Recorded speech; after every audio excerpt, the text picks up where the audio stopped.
This podcast is part of the Deluxe Edition Network. To find other great shows on the network, head over to deluxeeditionnetwork.com. That's deluxeeditionnetwork.com. Hey everybody, this is Chase from Barrel Age Flicks. Go ahead and check out our Patreon for raw, uncut footage and early access to all of our episodes. The link is in the description, and it's only $5 a month. Thanks for listening.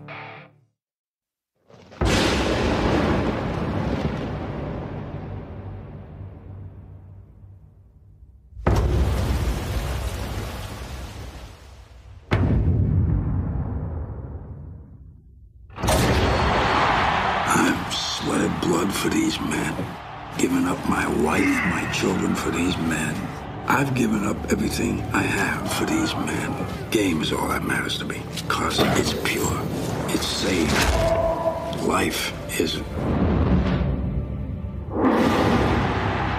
Any given Sunday, a legend will fall. I need you to lead this team. Tony, I'll be there for you. I am not re-signing a $7 million a year, 39-year-old quarterback, no matter how great he was. Cap helped build this franchise, which you benefited from. Don't you give up on me. You're like a son to me, Cap. I'll fight for you till the day I die.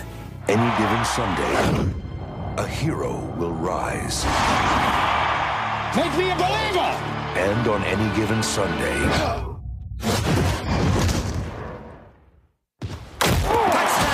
tradition will be broken. He's changing the plays. Just does what he likes. You run the plays, I call. I've been warming the bench the whole time I've been in the pros. I don't plan on going back. I am QB. You're a king in your own mind.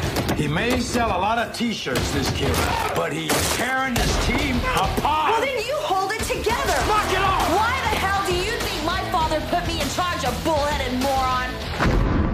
You got old.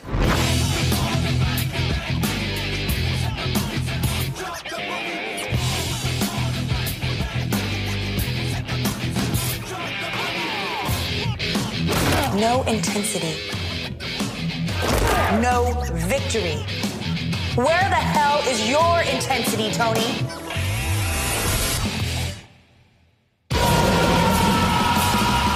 Any given Sunday, life is a contact sport.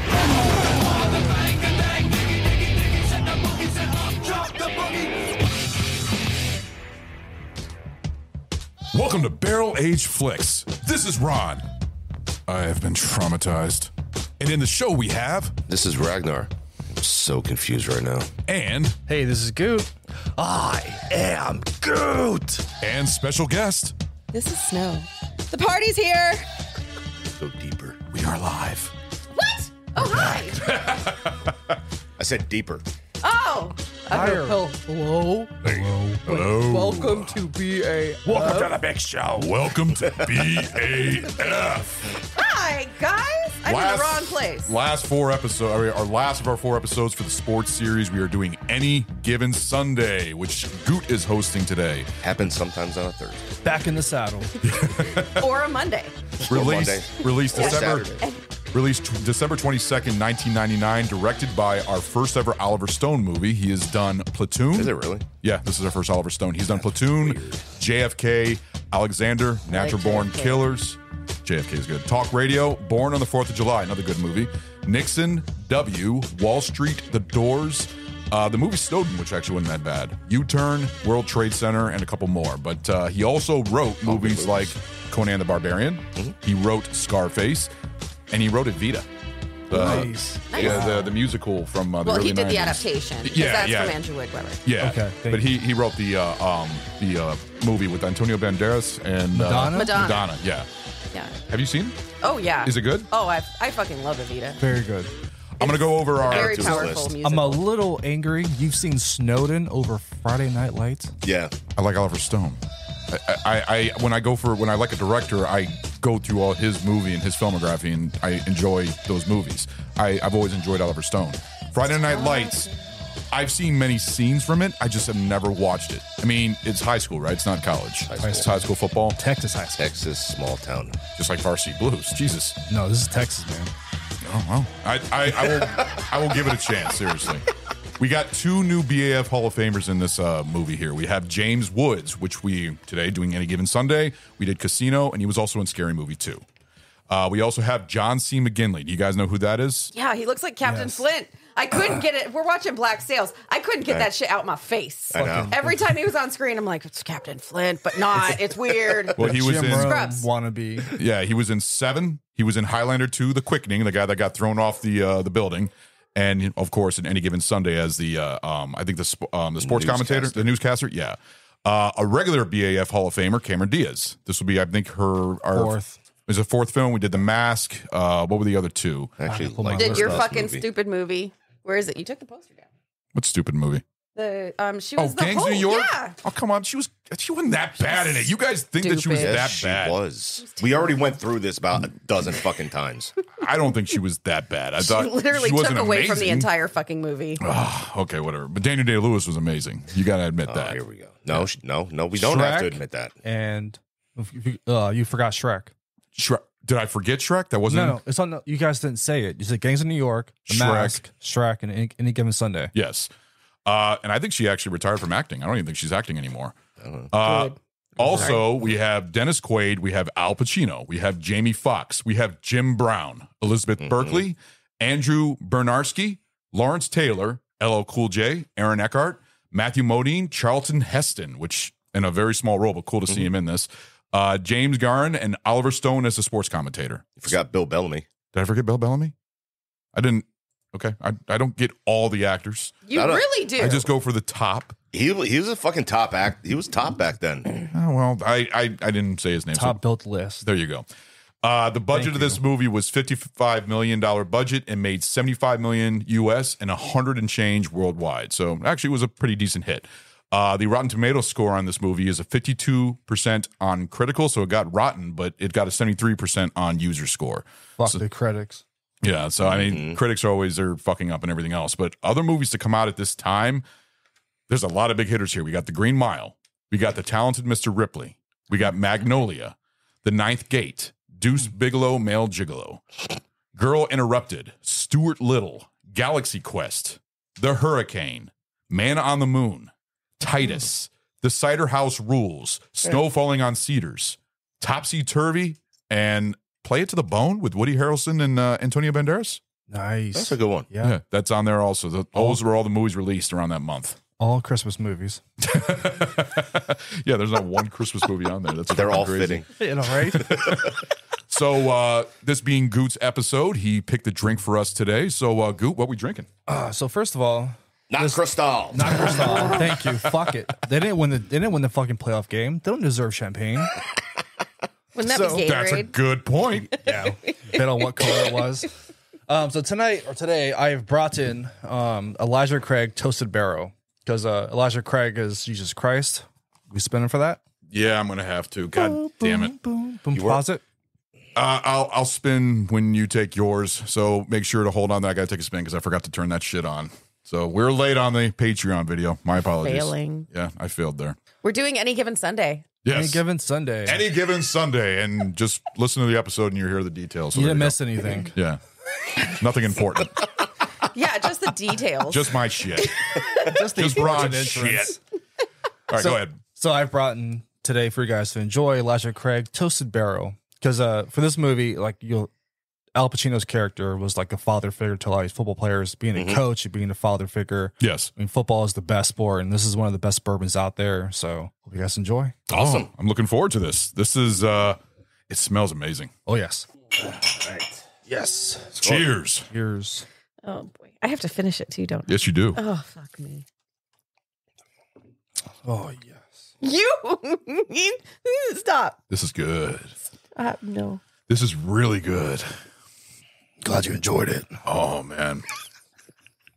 Give it here. A nice morning drink at 9 a.m. in the morning. But no, Is that weird? I just said tonight. You can't finish it? That is. We split that. Damn it. I'll pour more. There's spin. No. It's good. Oh, no. Thank you, brother. The bottle. I'll pour some for you later. Okay. He asked first. Damn it. You don't need to have my backwash too. He's the host. How much did you drink? I took a healthy sip. A healthy I'm warm. sip. Yay! It's warming. Yeah. It's Feels gross, but it's warming. This is Eat your strawberry. You said it's toasted Toasted barrel. toasted barrel. Elijah Toasted Craig. cinnamon is what it toasted fake cinnamon. You got cinnamon? I got cinnamon notes. Oh man, this is really good. I'm like, Can you grab the barrel, bro? Can you grab the barrel? Yeah. of nouns? No. Wrong barrel? Wrong barrel. Dummy. Did he spray paint that, or did he just buy it at a yard sale or somewhere? I think Amazon. Okay. Oh, you ordered that off of Amazon. I miss yard sales. I think it's spray Our painted. small batch bourbon finished in toasted New Oak barrel. Sorry, 94 proof, father of bourbon. Oh, that's it. Yeah, I thought there would be more information. I'm it's on the sure side. you boys I think saw the it's side. He delicious. didn't ask you to read it. He wanted the bottle. Well, I was gonna. Well, he did what I was going to do. Yeah. He made my life easier. Let's speak your lines. Yeah, I'm wearing my glasses today, so I can actually see Right this on. time. Oh, good on you. So that is good. I mean, how many Elijah Craigs are there? Oh, there's a handful of them. I mean, this small batch. There's the regular one that we had. Yeah. This one. Rye. There's a rye one. Yep. The rye one's the one we had during Highlander. Yep. No. Yeah. No. Foreshadowing. It was. Yeah. Was it? Yeah, it was the rye I one. thought it was a regular one. No, it's rye. Oh. What was the one that I Oh, bought that was you? actually a good one. I was surprised with What was the rye. one that I bought you for your birthday? It was a rye whiskey. Yeah, it was copper or something. It was really good. It was a wheat one. Yeah. It was, I can see the bottle, but I can't fucking see the name. Yeah, I know. We did it during Fat Man, I believe. Fat Man. I believe. Damn right. Yeah. That's such a good movie. It's amazing. Movie. That was Such a good movie. that was a very interesting show. That was a fun Yeah. show. Prelude. Oh to my fucking God. Y'all Highlander. were fucked. You guys were so fucked. You are having Christmas cheer. Is Yeah, what right. you were doing during That was the whole during point. Fat Goot Man. was ready to be done at the There end of the was- episode. I was like, I'm done. So much Christmas I cheer. gave my heart and soul to that movie. I love that movie. You asked me a and your question. fucking liver. I didn't have my fucking special pills. Yeah, I don't think we're going to be doing any more drinking competition shows anymore. I think we are done with that. I think that's a good choice. That was a Highlander does it. Yeah. That was it was a good episode plenty. though. It's a good episode. I'm still editing it, so I'm still working on it. But it's you guys are in for a treat in the beginning of June. That's a fun little episode and a great mic drop from Goot. I'm going to tell you that. So it's That shit was funny. early. That shit An was early fucking mic funny. drop. When you Are you gave trying to your remember your rating. your pint review? Oh, yes. Okay. I'm like, Yeah. you said mic drop. I'm like, what did I do? No, Like, not when you fell on the floor. No, we're talking about not the, like, not did the I body fall off drop. the deck? No, The bodies you were- were hitting the floor that night. let the bodies hit the floor. Yes. Let the bodies hit the floor. That's the last thing I remember. I was throwing up, and I woke up at like midnight. You passed out on our floor. Yeah, I woke up at midnight. I put a pillow on your head and a little blanket on top of you. You're so sweet. The fucking Helping him bar, out. I was helping a brother out. the bar was like neon lights, yellow and orange. I woke up. I'm like, where the fuck am I? Vegas, baby. I'm looking around. I'm like, oh my God, where am I? And I'm like, oh shit, I'm still. You're on at Fremont Ron's Street. house. How'd you get there? Then I'm like, get up. I do like a lap around here. I'm like, I can make it home. Sure. Car drove me home. All right, so Snow, please go first. I want to be disheartened. You don't. Do I really need to say that I am not a? I don't like the dark Liquid. liquids. I don't like the dark. Pepsi's good, but I don't like the dark liquids. It's just I've never been able to get a taste for it. I think the closest I could come to liking a dark liquor is like a dark rum, but even then, it's not my favorite So thing. Captain Morgan. Well, I mean, Kraken and just Captain- like, yeah, it just, but What is it's not my go-to. What is your favorite rum? My favorite rum, Mhm. I like Blue Chair Bay, Mhm. the Okay. Kenny Chesney rum. Okay. That shit's fucking. Is Is it more his sweet? white label? Okay. Yeah. Yeah, that shit's delicious. But it's just His I don't white, know, The white rum version of that is good. that's what I'm talking Yeah, about. that one the- there has a nice fucking punch. yeah, I can't give it. It smells like a bourbon. Well, you didn't like the smell as soon as you put it to your nose. No, Like, I how do you have guys like this? very different sense I get from that than you guys do. Yeah. I don't like my nose hairs burnt. Like them where they are. Sweet. So what's your number? What's your dripping ranking? down your nose? I don't feel it's fair for me to give a number because it's not my thing. But I You have zero. Okay. 0. I can't give it a negative because it's not polite. Wow. Didn't like it. Thank you. I was all scary. I'm like, fucking negative. I'm like, ooh. No, I mean I got enjoyment out of the way you guys enjoyed it and Well, you got- shared my leftovers. Well, that we have Snow on our show, and Snow is not a bourbon connoisseur. She's not a bourbon or whiskey didn't know girl. it before. Yeah, so she's more of a cocktail girl, more of rum and stuff like that. Yeah. More of the tasty, Like my fruity chupacabras. shit. Yes. Chupacabra. When it comes to the man's drink, she's not into it. No, I don't have enough chest hair for that shit. And I'm not planning on growing it either. Well done. All right, Ron, you're up next. This is a fucking 2. This is really good. It's got a lot of great. I don't know what it is, but it doesn't have one simple taste. There's like a bunch of different tastes, like a different flavors throughout when I'm going down my throat and everything else, and it's. This is like tasting heaven. This is really good. It's like heaven going down your throat. It's like heaven. No, going those down different my throat. flavors The going down the different throat. flavors of heaven going down your throat. My brain went where your brain went because Yeah. It's like that hanger conversation with your mother yesterday. When you said Yeah, when you say this is toasted barrel, this is I can definitely get like the toasted feeling. I don't know if you guys probably I'm making a bad judgment here, but do you feel like it's almost got like a sort of like a marshmallow taste? No. Okay, I'm just asking because I think it would there's be really there's a delicious with a sweetness, toasted marshmallow. There's a sweetness to it that compared to other bourbons and whiskeys that I It had reminds me that of a campfire. No. It's not quite. It's almost there. Yeah. That was like a lot more like fiery. Get like you feel like you're at a fucking campfire. Yeah. You legit like at a fire, and like you get that toasted. It's a lot more toasted, like the more like smoke flavor. Yeah. This is more toasted, like it's just well balanced. Mm-hmm. Yeah, what I love about it, like I said, it's got that little sweetness to it. It's got that little warmth to it. It's smooth. It tastes amazing. This is beautiful. I can drink this any time of the day. This is not something I can just drink, sitting down watching a movie. I can drink this anytime. This is fucking good and tasty. This is a fucking 2. I love it. It's a good pick. Very, very good pick. What's the price point on it? Retail or online? However you bought it. Oh, so I got this luckily at ABC store. It was a random drop they did, and it was about $180 for this. Holy shit! Wow. Retail goes for like $500. Fuck off. Yes. Really? Wait. Oh, do you see what I brought for the award show? No. Blanton's. High five. Yes. High five.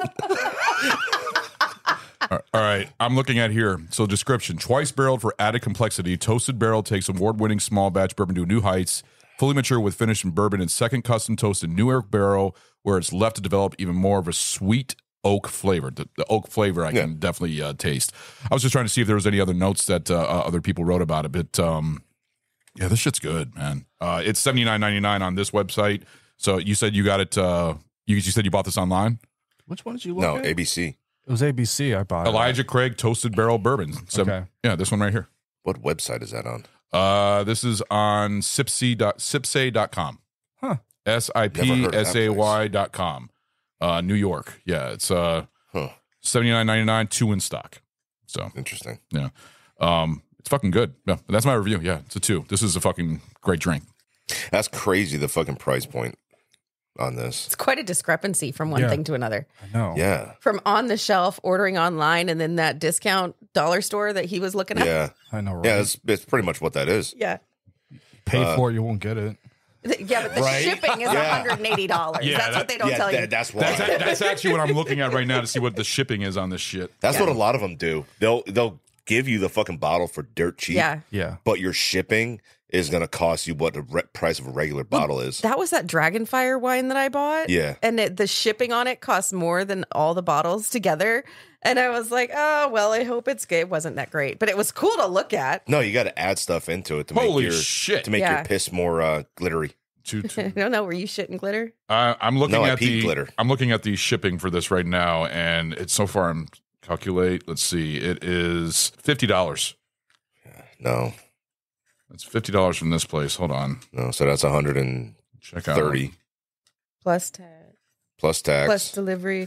Plus Yeah. That's So a fuck all you that tax. shit adds up. Enter shipping address. Yeah, I'm going to enter my shipping. Go ahead and do your review. I want to see what I'll this give it a ship- 2. 2. Like it's fucking delicious. It really is. But I think it could be a little bit cheaper. Yeah. You know. What price would you expect? So, all right, the Elijah Craigs that I've seen, normally they're going for like 60, 70, maybe $80 for a bottle this size.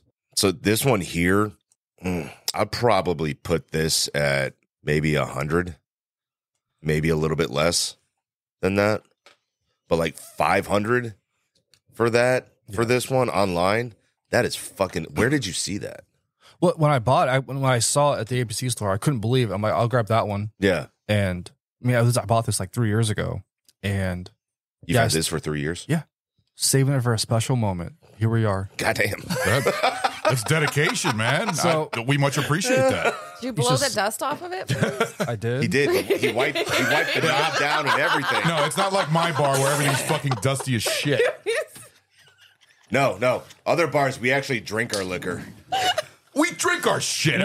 Crystal's over there going through all this shit, trying to make like BAC and Crystal Pick. You know what you need to do? You just need to take all your dusty bottles, all right? Put them in like a 5-gallon pail.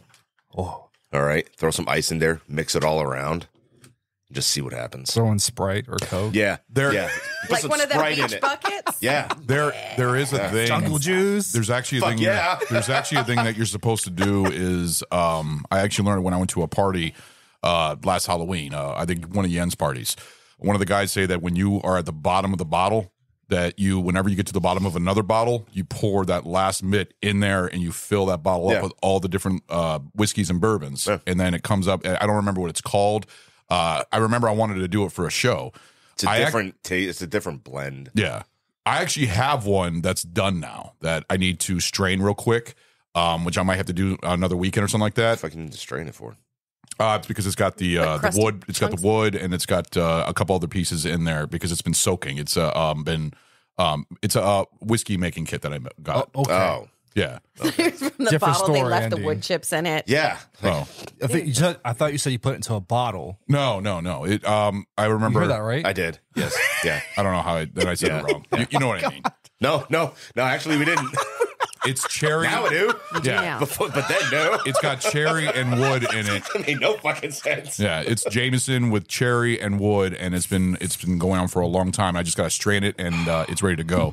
So I'll try it out for a show. So sorry, didn't mean to interrupt that. You're good. Well, can I say something real quick about it? Please do.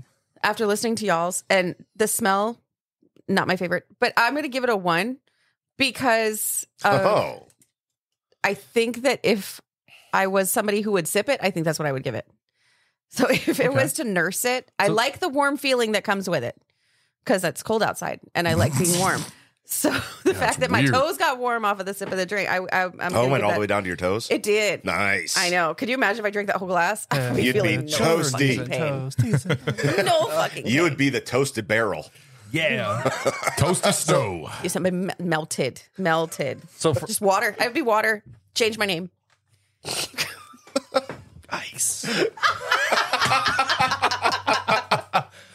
Oh boy, but yeah. So for me, like this is this is made. The barrel was flash charred to create like a blackened surface. Yeah. It so the color is like roasted pecans. The aroma is toasted oak and rich caramel.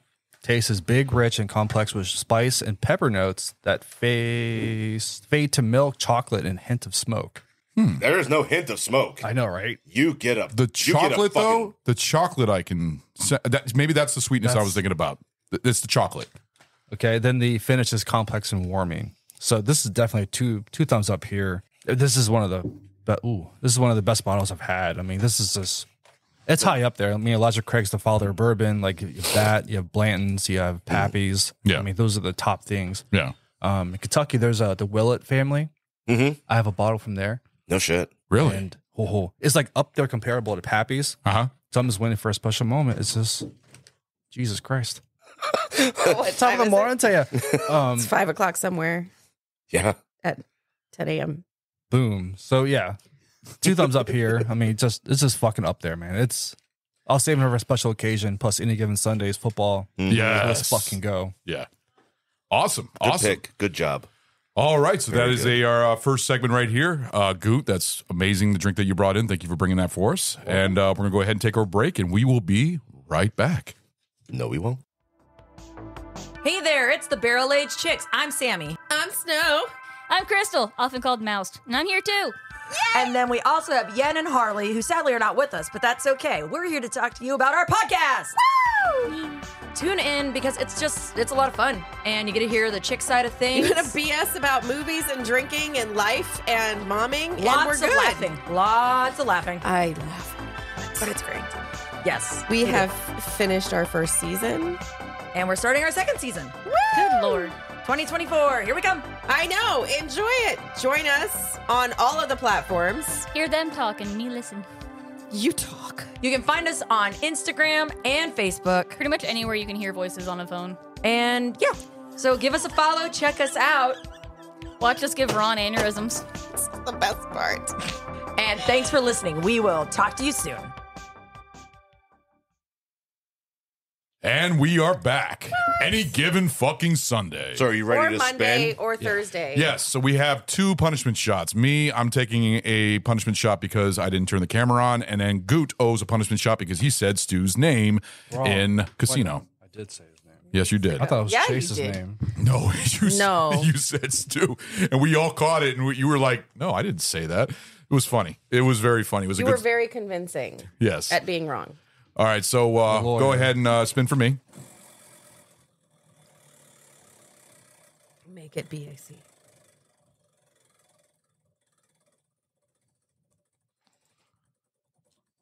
That's a good spin. Still going. Daddy picks. Oh. I knew it. That's So a that's go. He you. gets to call you daddy.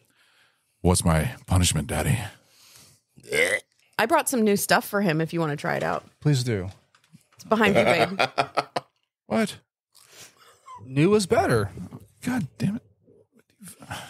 Yeah, because you went through the other one, so I made you a new one, and I hid it here last week. There's still leftover left though. It's right here. Let's try something new. Something new. Out with the old, in with the new. It's his choice. Okay, You should shake it first. Daddy picks. The fuck is it? What is that? Beautiful God. Smirnoff, Fuck. zero sugar Fuck. infusions, watermelon and mint. Watermelon and mint. With the addition of watermelon Kool-Aid. What you added to it? Yeah. Woo! There's sugar. Wow, thank you, Beth. I wouldn't shake it I like love you that, too. though. I know. You really hate me. Double-fisted that. Purpose.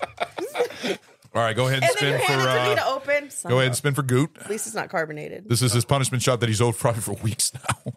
That smells 3 weeks. delicious. Ooh, It's very sweet though. that smells delicious. Danger. Got to respin. Why? Any daddy picks if it's on the person that end, we have to respin. Yeah. That smells like a watermelon Jolly Rancher. With Kool-Aid. Spin, spin, spin, spin, spin, spin. Round. Up, hit the thing. Cock block by BAC. Oh. So, Representative. all right. Well, let me. Oh, you already got the shot poured. All right. I'll wait till your shot's poured and we'll do a cheers. You know what? You guys can try the same thing. All right. There we go. My first cock block from BAC. Wow. I don't think you've ever had one. Huh? I just said. You've had it. Have you ever had? No. Have you ever had a cock shot though? Smell I have, yes. What was your cock That shot? smells amazing. What did you have for a cock shot? I don't Does it remember, smell good? I don't remember what it was, but Chase was here, and I remember I did it all at once, and like Chase was laughing. He goes, "Man, I saw your eyes roll back." I'm like, I don't remember the fucking movie or the whatever. Oh, I'm trying it. Yeah. I'm going to take a shot with you guys. Snow picked a cock shot for me, and she filled up the whole fucking cock. That was an accident. Yeah, and I still had to drink it all. Because I couldn't get the little thing out of the hole. That sounds like a personal problem. Yeah. I'm not used to getting the thing out of the hole. I used to be in the hole. All right. Not my job. Boy, you're just opening the door here. All right, here we go. You want some too, babe? I already took it from the Yeah, bottle. you did. All right. Cheers. Woo. Oh, I'm excited. It's actually kind of fucking tasty. That's yummy. Yeah. I like that. I don't.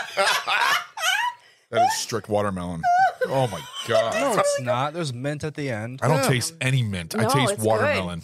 I like that. Yeah, That's y'all, tasty. I y'all know. I enjoy. need to make some more and keep it at home. That tastes like watermelon. It was a very good 3-layered shot. First was vodka, watermelon, then mint. Yeah. It came Yeah, through. that's good. I don't taste the mint. Maybe I don't know. That's yummy. Yeah. I mean, it's easy to drink, but it's nasty. I just hate the flavor of watermelon. Thanks, Snow. Appreciate it. You're welcome. All right, so let's get into the fucking movie. Here we are, boys and girls. Just damn. My So balls when, are higher than yours. Thank you. They all need to be seen. Look on my Instagram. So, as we usually start a movie, when did you guys see this? When was the first time you saw this movie, and what impact did it have on you guys? I'll start this first. Me being an Oliver Stone fan, when I see a movie from Oliver Stone, I think the first movie I saw from Oliver Stone was JFK, and I was on a hunt to see all of his other movies, and I enjoyed this movie to the point where it was, because this was released in 1999, and I was getting into football a lot more when I was getting older, and I enjoyed this. I thought that it was great seeing Oliver Stone being the commentator, being a cameo in his film and everything else. But it impacted me. I enjoyed it. This was a very entertaining football movie. But watching it now, I realized that it did not have as much football as I thought it would have. It has a lot more drama than the football. Just like when you were saying how the program has a lot more football, there was. I would disagree with that. Would you? Yes. Because reason being is because you're saying that it doesn't have as much football as it does drama. In that, just like when we did the program, that lifestyle, right, being an athlete. In the program, you're a student athlete. In this one here, you're a professional athlete. Right. What you do in your daily life portrays on the field. Yeah. What player you turn out to be. Yeah. Well, this movie has basically two stories when you think about it. It has the coach's story and it has Willie Beeman's story. And then it has all the other player. You feel like it's there's multiple levels to this. Dennis Quaid, Cameron Diaz. There's a lot of fucking storylines in this fucking film. Shark. But if you had to pick the main story in this movie, who would it be? Coach. That's right. Al That's Pacino. what I'm saying. Al Pacino and his developing on how he was not a good coach, becoming a really, really good coach. He was a coach for 37 years. I think he was an amazing coach from the beginning. He had a lot of respect from his team. Yeah. And that says a lot. Other than right Willie there. Beeman, though, because Willie Beeman didn't respect him because he wanted to do respect his anybody. own. He didn't respect anybody. Didn't respect himself. No. Yeah, and the thing is, he wanted to do his own thing, and the coach was upset, even though that he got the touchdown. He was like, "What the hell was that?" That would he never thought fucking football was a happen. me sport, not a team sport. That would never fucking happen. A quarterback going up to there and changing the play so dramatically. Yeah. In the that huddle? would fucking never happen. He'd be Okay, injured. That's good. I was curious because that was interesting in how that went, but also that he really respected his the aging Dennis Quaid's character, captain. Yeah, the captain. And I felt like that he respected him more because he's been He playing did with him. it. At the end he did. Who, Jamie Foxx? No, Who's Dennis Quaid. respecting who? Who's respecting Dennis Pacino Quaid? respected more Dennis Quaid compared to Willie Beeman. That he Well, he's been there for he a long fought time. for him and everything he won else. He looked at him like a son. Yeah. I mean, he was like the He Dan ba- he Marino raised type. him. Yeah, Yeah. exactly. I mean, he was that season. That is the theme of like the old white quarterback and the new type of like the Michael Vick, black quarterback coming up. 'Cause even before that, you had Warren Moon and Randall Cunningham playing in the NFL. Yeah. I mean, this is slightly different, but I mean, you had that stark comparison between the two. Right. You have a Dan Marino, Brett Favre, Peyton Manning type, and then you have this new up and comer, which would never happen. A third string guy coming out of nowhere. Was I mean, if both your guys got hurt and you had nobody left That on the actually bench. has happened. That- though. Exactly. That is- has happened that is a before. thing. So what was Aaron Rodgers? Was he a third string before Brett Favre? When Brett Favre was second string. He was second string. Okay, He that's just why I was fell wondering. And he draft. trained under him. That's why a No, lot he of didn't. They hated each other. no, they hated each other, but they trained the same way because he shadowed him, and that's the Yeah. same way Jordan Love shadowed Aaron Rodgers, and that's why when they throw, their feet leave the ground, like they're like the only ones who do that. Yes, Yeah. their footwork and throwing motions are so unorthodox. It Yes. works because Yeah. you can't game plan for that. No. Yeah. You can have the schemes in place, but if they do something they're fucking so talented they can do, you can't stop it. Right, Yeah. but And then he's like still Favre so did it, young. and then Rodgers did it, and then Love does it now. Yep.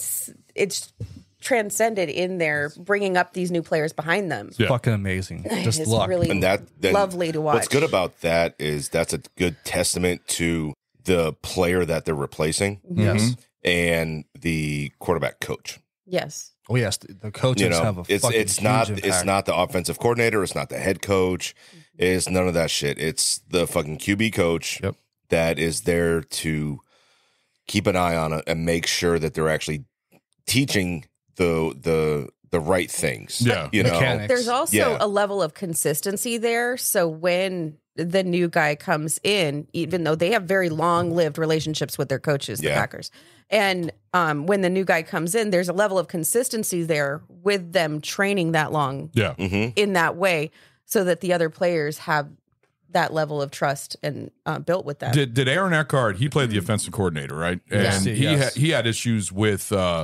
Pacino's character. Of course, this is like that clash, another storyline, because this happens in NFL. You have an old-time coach who wants to be like run ball first, conservative. Then you have a new up and comer who wants to do an air raid offense, like all passing, few running plays, and he's got something to prove because he wants the job. Exactly. He got taken away from this one team and brought over to this one for his knowledge and skills. Yeah, but he's not being able to be utilized in that way. Yeah. So he's fighting tooth and nail against the head coach, who ultimately it's his way or the highway. Mm-hmm. It really is. And he wasn't taking that because he said, I'm not going to do this anymore. I remember he was having an argument with Cameron Diaz's character. They never got along though. Yeah. Like from the beginning that you see them together, they don't get along because Al Pacino's character is old school. Cameron Diaz's character is new school. And with something to prove. Yeah. Yes. Yeah. But she reminds me a bunch of the owner of the Indians in Major League. Ha. Yeah, that's a good reference. Yeah, that's Except a good. she wanted her team to succeed, not fail. No, that's true. Yes, Yeah. but she wanted her team to succeed. But the same reference points in the fact that she wanted to move the team. She wanted the ability to move the fucking team to LA. Apparently there were two teams in Miami in this made up league, the AFA. There were two teams in it here. The other team isn't said, but there's mention when she's talking to the mayor, there's another team. What was the other? But it didn't. I missed that. It's the. I remember what Are you're you talking sure? about. It was at the benefit. Yeah. You sure that wasn't LA? The whole Dare benefit. She wants to move the team to LA. Yeah, but no, that was at the end of the movie when Yeah. the commissioner was Yeah, talking exactly. because they've already It was like there's they did already something another team. bad. There's another team in LA. Yeah, that's what it was. Was that the one that Al Pacino goes to at the end when he says I'm No, leaving? he goes the to New Mexico. Albuquerque Aztecs. Yeah. And he signs on Willie Beeman to be his That was star a good quarterback. kick in That was the a It was great good. fucking scene. I Because love you see, that but scene when you right see the there. guy saying "What the motherfucker," I mean, because they were so pissed off and everything, because it was like out of place and everything. But I thought that was really it was a It's good ending. Fuck you ending. Yes. Nope. But no, it's a good storyline. The GM bringing all these different there's so many different levels, as Ragnar was saying. The GM this is so evident in the NFL because at this time teams were fighting to get to LA. Yeah. Because that was the number one sports market or That's where the money was. Yeah. I won't say sports market. It's like the number one TV rating Mm-hmm. as they look at different ratings like that, New York, and then like DC or Dallas or Texas, whatever. But I mean, teams were fighting to go over there, so it fit the storyline. Another underlying thing was concussions. They brought it up there at the movie. Yes. I mean, it's just I've had multiple concussions. The doctor's yeah. angle in this Yes. movie is great. James that's Woods. another fucking storyline too. Yeah, you're right. With James Woods and Matthew Modine. Yeah. I thought that was really cool, and how James Woods got let go, and Al Pacino's like, get the fuck off my team, stay away from my players and everything else. And Matthew Modine was more of like the down to earth, like the real doctor. When James Woods is just going by money. Yeah, he was just looking at the money that he was making and stuff like that. He didn't care. He was playing God. Yeah, well, he could do whatever he wanted. He did have a conscience though. He did, and you saw that when he was talking with Cameron Diaz when they're walking through and going to his office. Yeah, she bribed him. Yeah, but I mean, you did see that he did have an ethical conscience about him, but ultimately, like his motivations. Yeah, his motivation for income and money totally fucking weighed. Yeah, and women, and getting laid.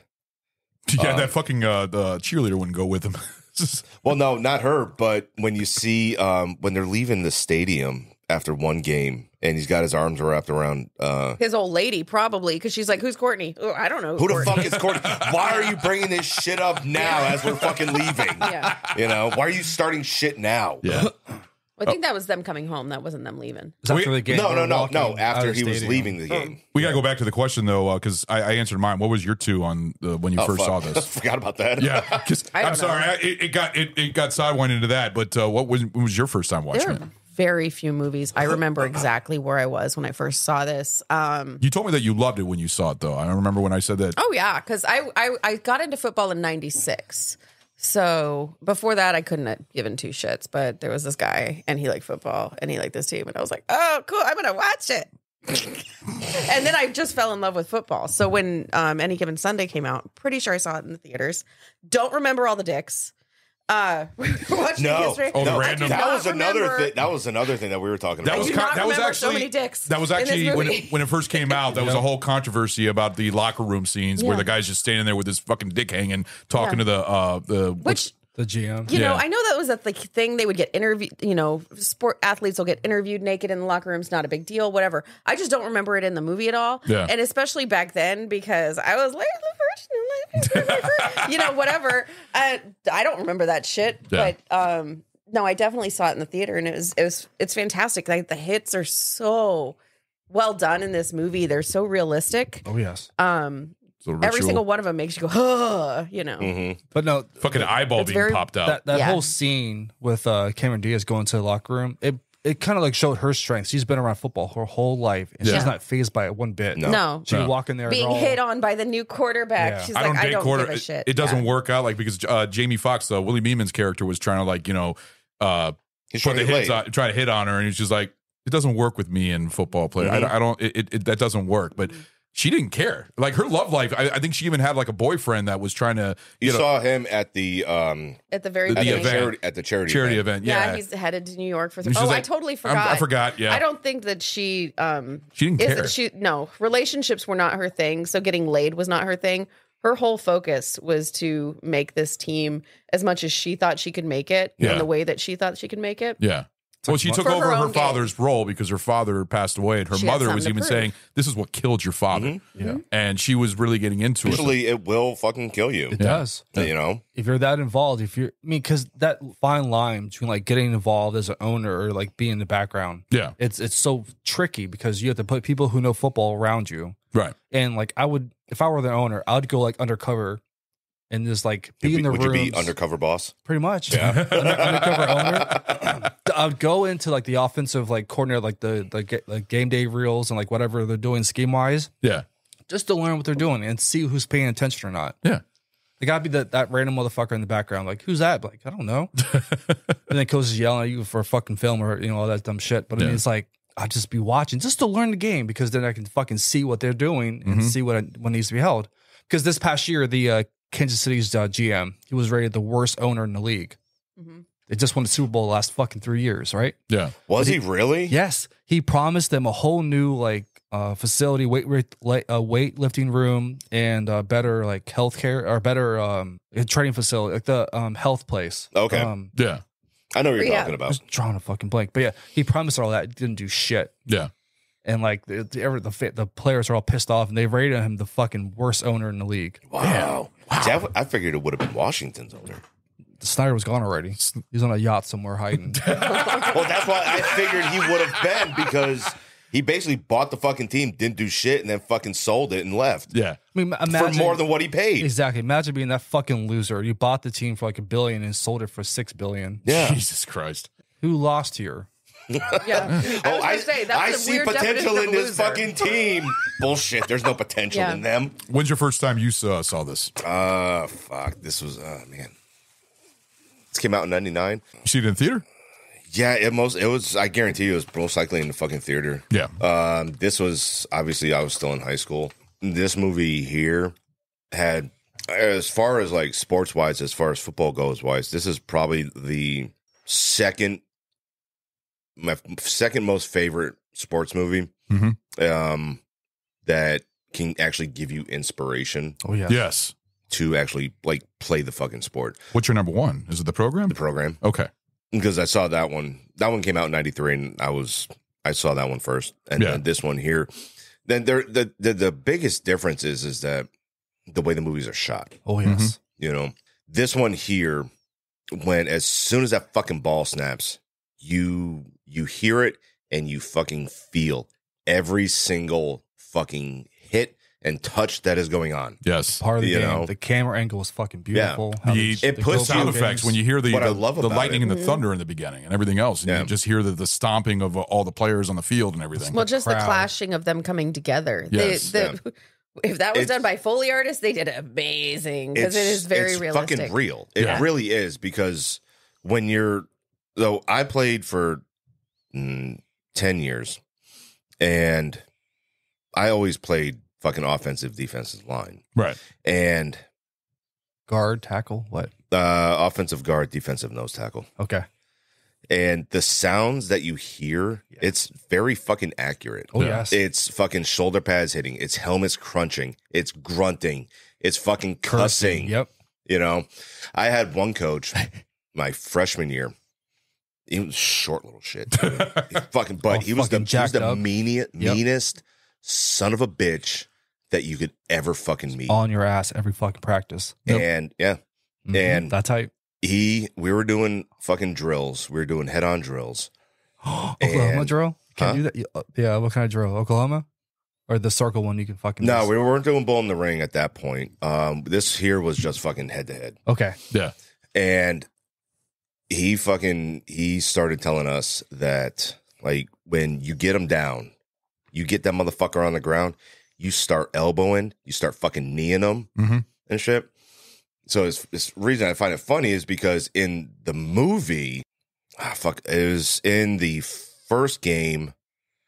Was it when Kevin got like fucking high load? He fumbled it and like there was he scored a touchdown. It's when Beamer came in, he fumbled it and there was a huge like melee. I think so. I think it was the play after that. Yeah. When fucking everybody's just on the fucking ground. Yeah. Because that's the worst place to be in, the pile up, because the people are like trying to poke your eyes. They're spitting, cursing. I used to do that. Yeah. Really? It's fucking nasty. I had somebody fucking reach their hand into my fucking face mask. Uh-huh. I literally fucking chomped down on their fucking finger. You have to. Wow, what the fuck? I didn't realize it got that violent. People are punching your Dude, ribs. this isn't the thing. Is football isn't fucking patty cake. No, it's not. All right? I know. Nowadays, yes, okay, but you get a lot of fucking badass fucking old school players together, and shit, and coaches together, and you put them in, you get them fucking trained up, dude. They are fucking disastrous. Like, it's a problem. Yeah, because they're one unit and they will fucking fight with you till the end. Yeah. Like I've had the pleasure of coaching kids, and like it's watch this movie, it was like full circle for me. I almost started crying. Like that last speech, like it was getting dusted here. I had to walk away. I'm like, because it just came back from playing football in high school, as Ragnar was saying. And like I played, before I started playing in high school, I played with my boys, backyard football, and doing that. Play a little bit in college, and then coaching. It was like, God damn, it's full circle, man. I felt all his flashbacks hit me. Yeah. But for me, this was like a requirement to watch before playing football. I had to watch the program, Varsity Blues, at any given Sunday. It was like a requirement. Me and my boys had to watch it. Varsity Blues was in the mix. I love that. I love that movie. I love that movie. Because you had 3 levels. You had high school, college, and NFL. Yeah. I mean, some of my teammates and other people I played against in high school, they made it to NFL in college. Yeah. And but yeah, cause it's funny because I had a very special relationship with my head coach and offensive coordinator and defensive coordinator, because I played both sides as well. Yeah. I was a wide receiver and a strong safety, because my height, my size, and my speed, I could hit. Mm-hmm. So I spent a lot of time watching game film, both sides. So learning the game, the finest details. But my mom didn't want me playing football. I didn't play till my junior year. Really? Yeah. Holy fuck. The head, I was friends. All my boys played football. They were, playmakers, and it was amazing. Yeah. And one day, the coach asked my best friend, he goes, "Why is it Goot playing fucking football?" He's like, his mom won't let him. Go talk to her.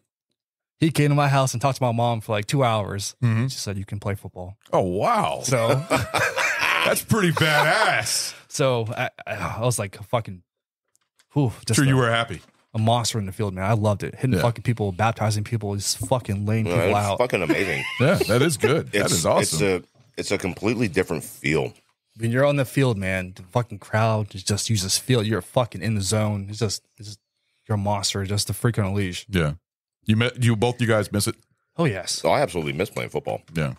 You have no way to get out that kind of aggression anymore. No, I don't.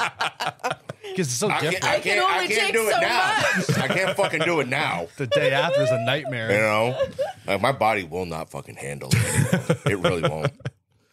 I'll get through. I'll probably get through a full game, but then it's gonna be like, see, playing the line, cart me off the fucking field. I'm You have done. an ice bath at home. So yeah.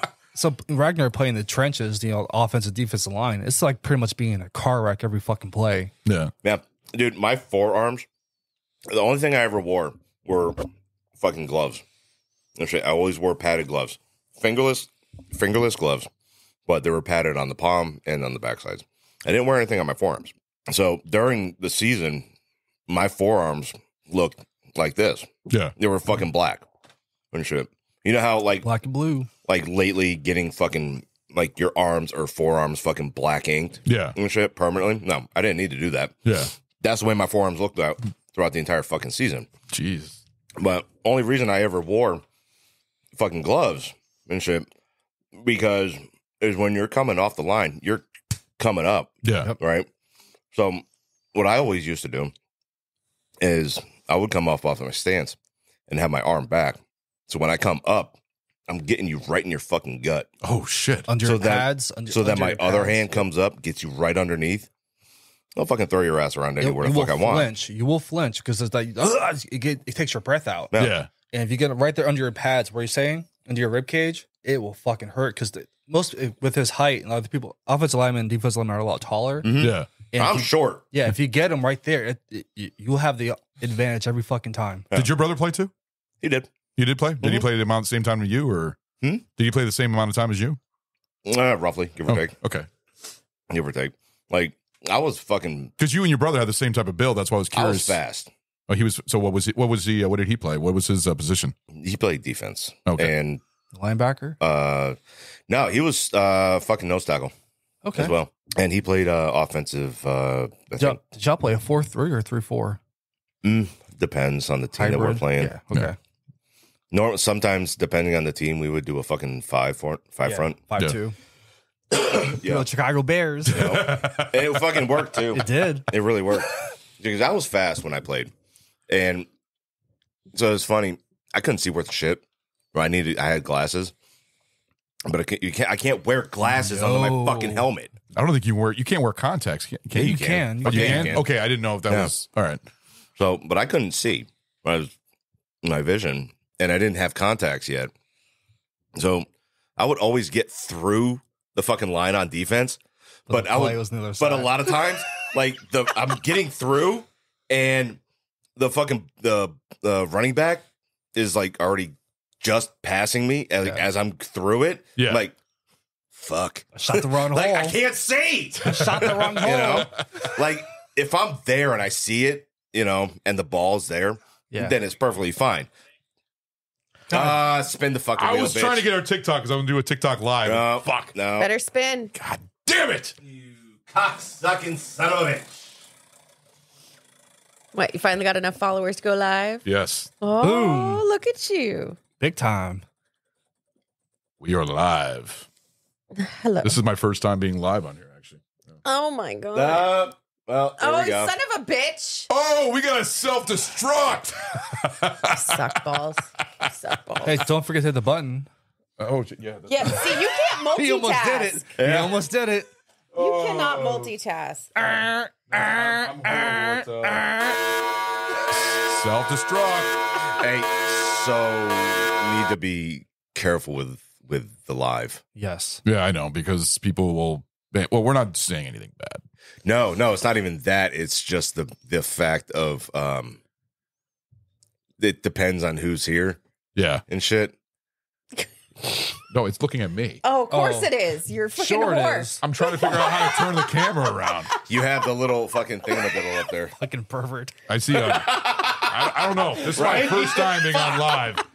Am I live? Yeah, I'm live. Yeah, nobody's viewing us. Nobody's watching. No, they just jumped on. You'll get people that'll fucking come on. Don't worry. It all depends on what you put on what your fucking live is about, too. Bet you he didn't tag nothing. I didn't tag anything. Yeah. No. This is my first time. Oh, people are joining. Yeah, people are joining. Here we go. I'm going to look at Yeah, your it's fucking ugly mug. You're terrible. Jesus. I don't know TikTok all that much. I'm still getting used to this fucker. Uh-huh. All right, so Happy yeah. Star Wars Day. Yeah. Happy All Star right. Wars Day. May the 4th. Happy May the 4th. All right, All right, so give me self-destruct. give me your thingies. Self-destruct. It looks like pee. It looks like pee? It does look like pee. All right, there you go. Put my shot right there. Oh, yellow. Gross. All right, so self-destruct. This is Malort. Malort is the drink of BAF, and here we go. Cheers, everybody. You got a big enough glass there, big? I didn't feel like fucking swapping glasses, so fuck it. Oh. Tastes like heaven. Oh. This is a different version of heaven. I hate you. You're I about ate to all my get- strawberries. You ate that whole fucking bushel? Shut up. God Fucking damn. impressive. For real. Oh, that's so fucking nasty.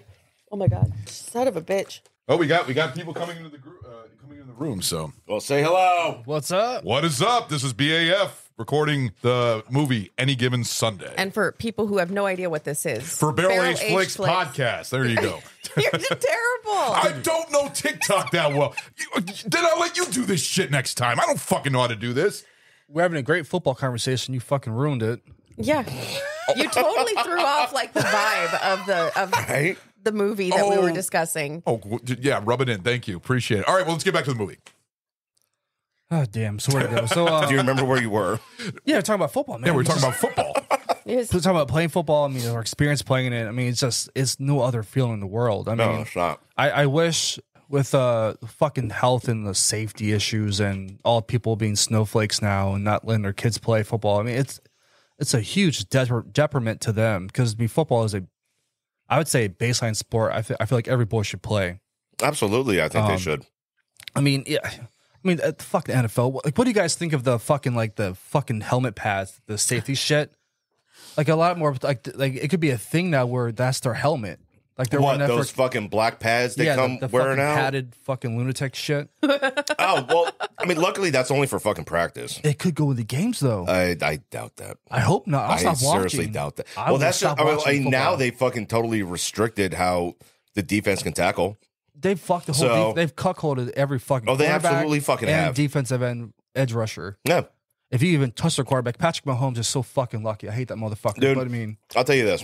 I would say the defense that actually changed the way football is played. Seahawks. No. Ravens. 2010 Steelers defense. I'm gonna throw something at you if you mention that fucking team. All right. Which one? Seahawks. Oh. You're not a fan of the Seahawks? Legion of Boom, some motherfuckers. Is that edible? It is. I haven't put it in my mouth yet. You already had some of my backwash bourbon earlier. I got to kiss snow for the first time. Hey, lucky you.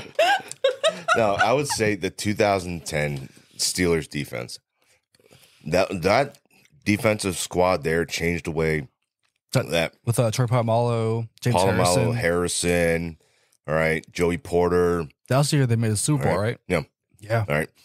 Those Is that men the year they lost the Super Bowl? can go F your butt. All right. It was a really good game.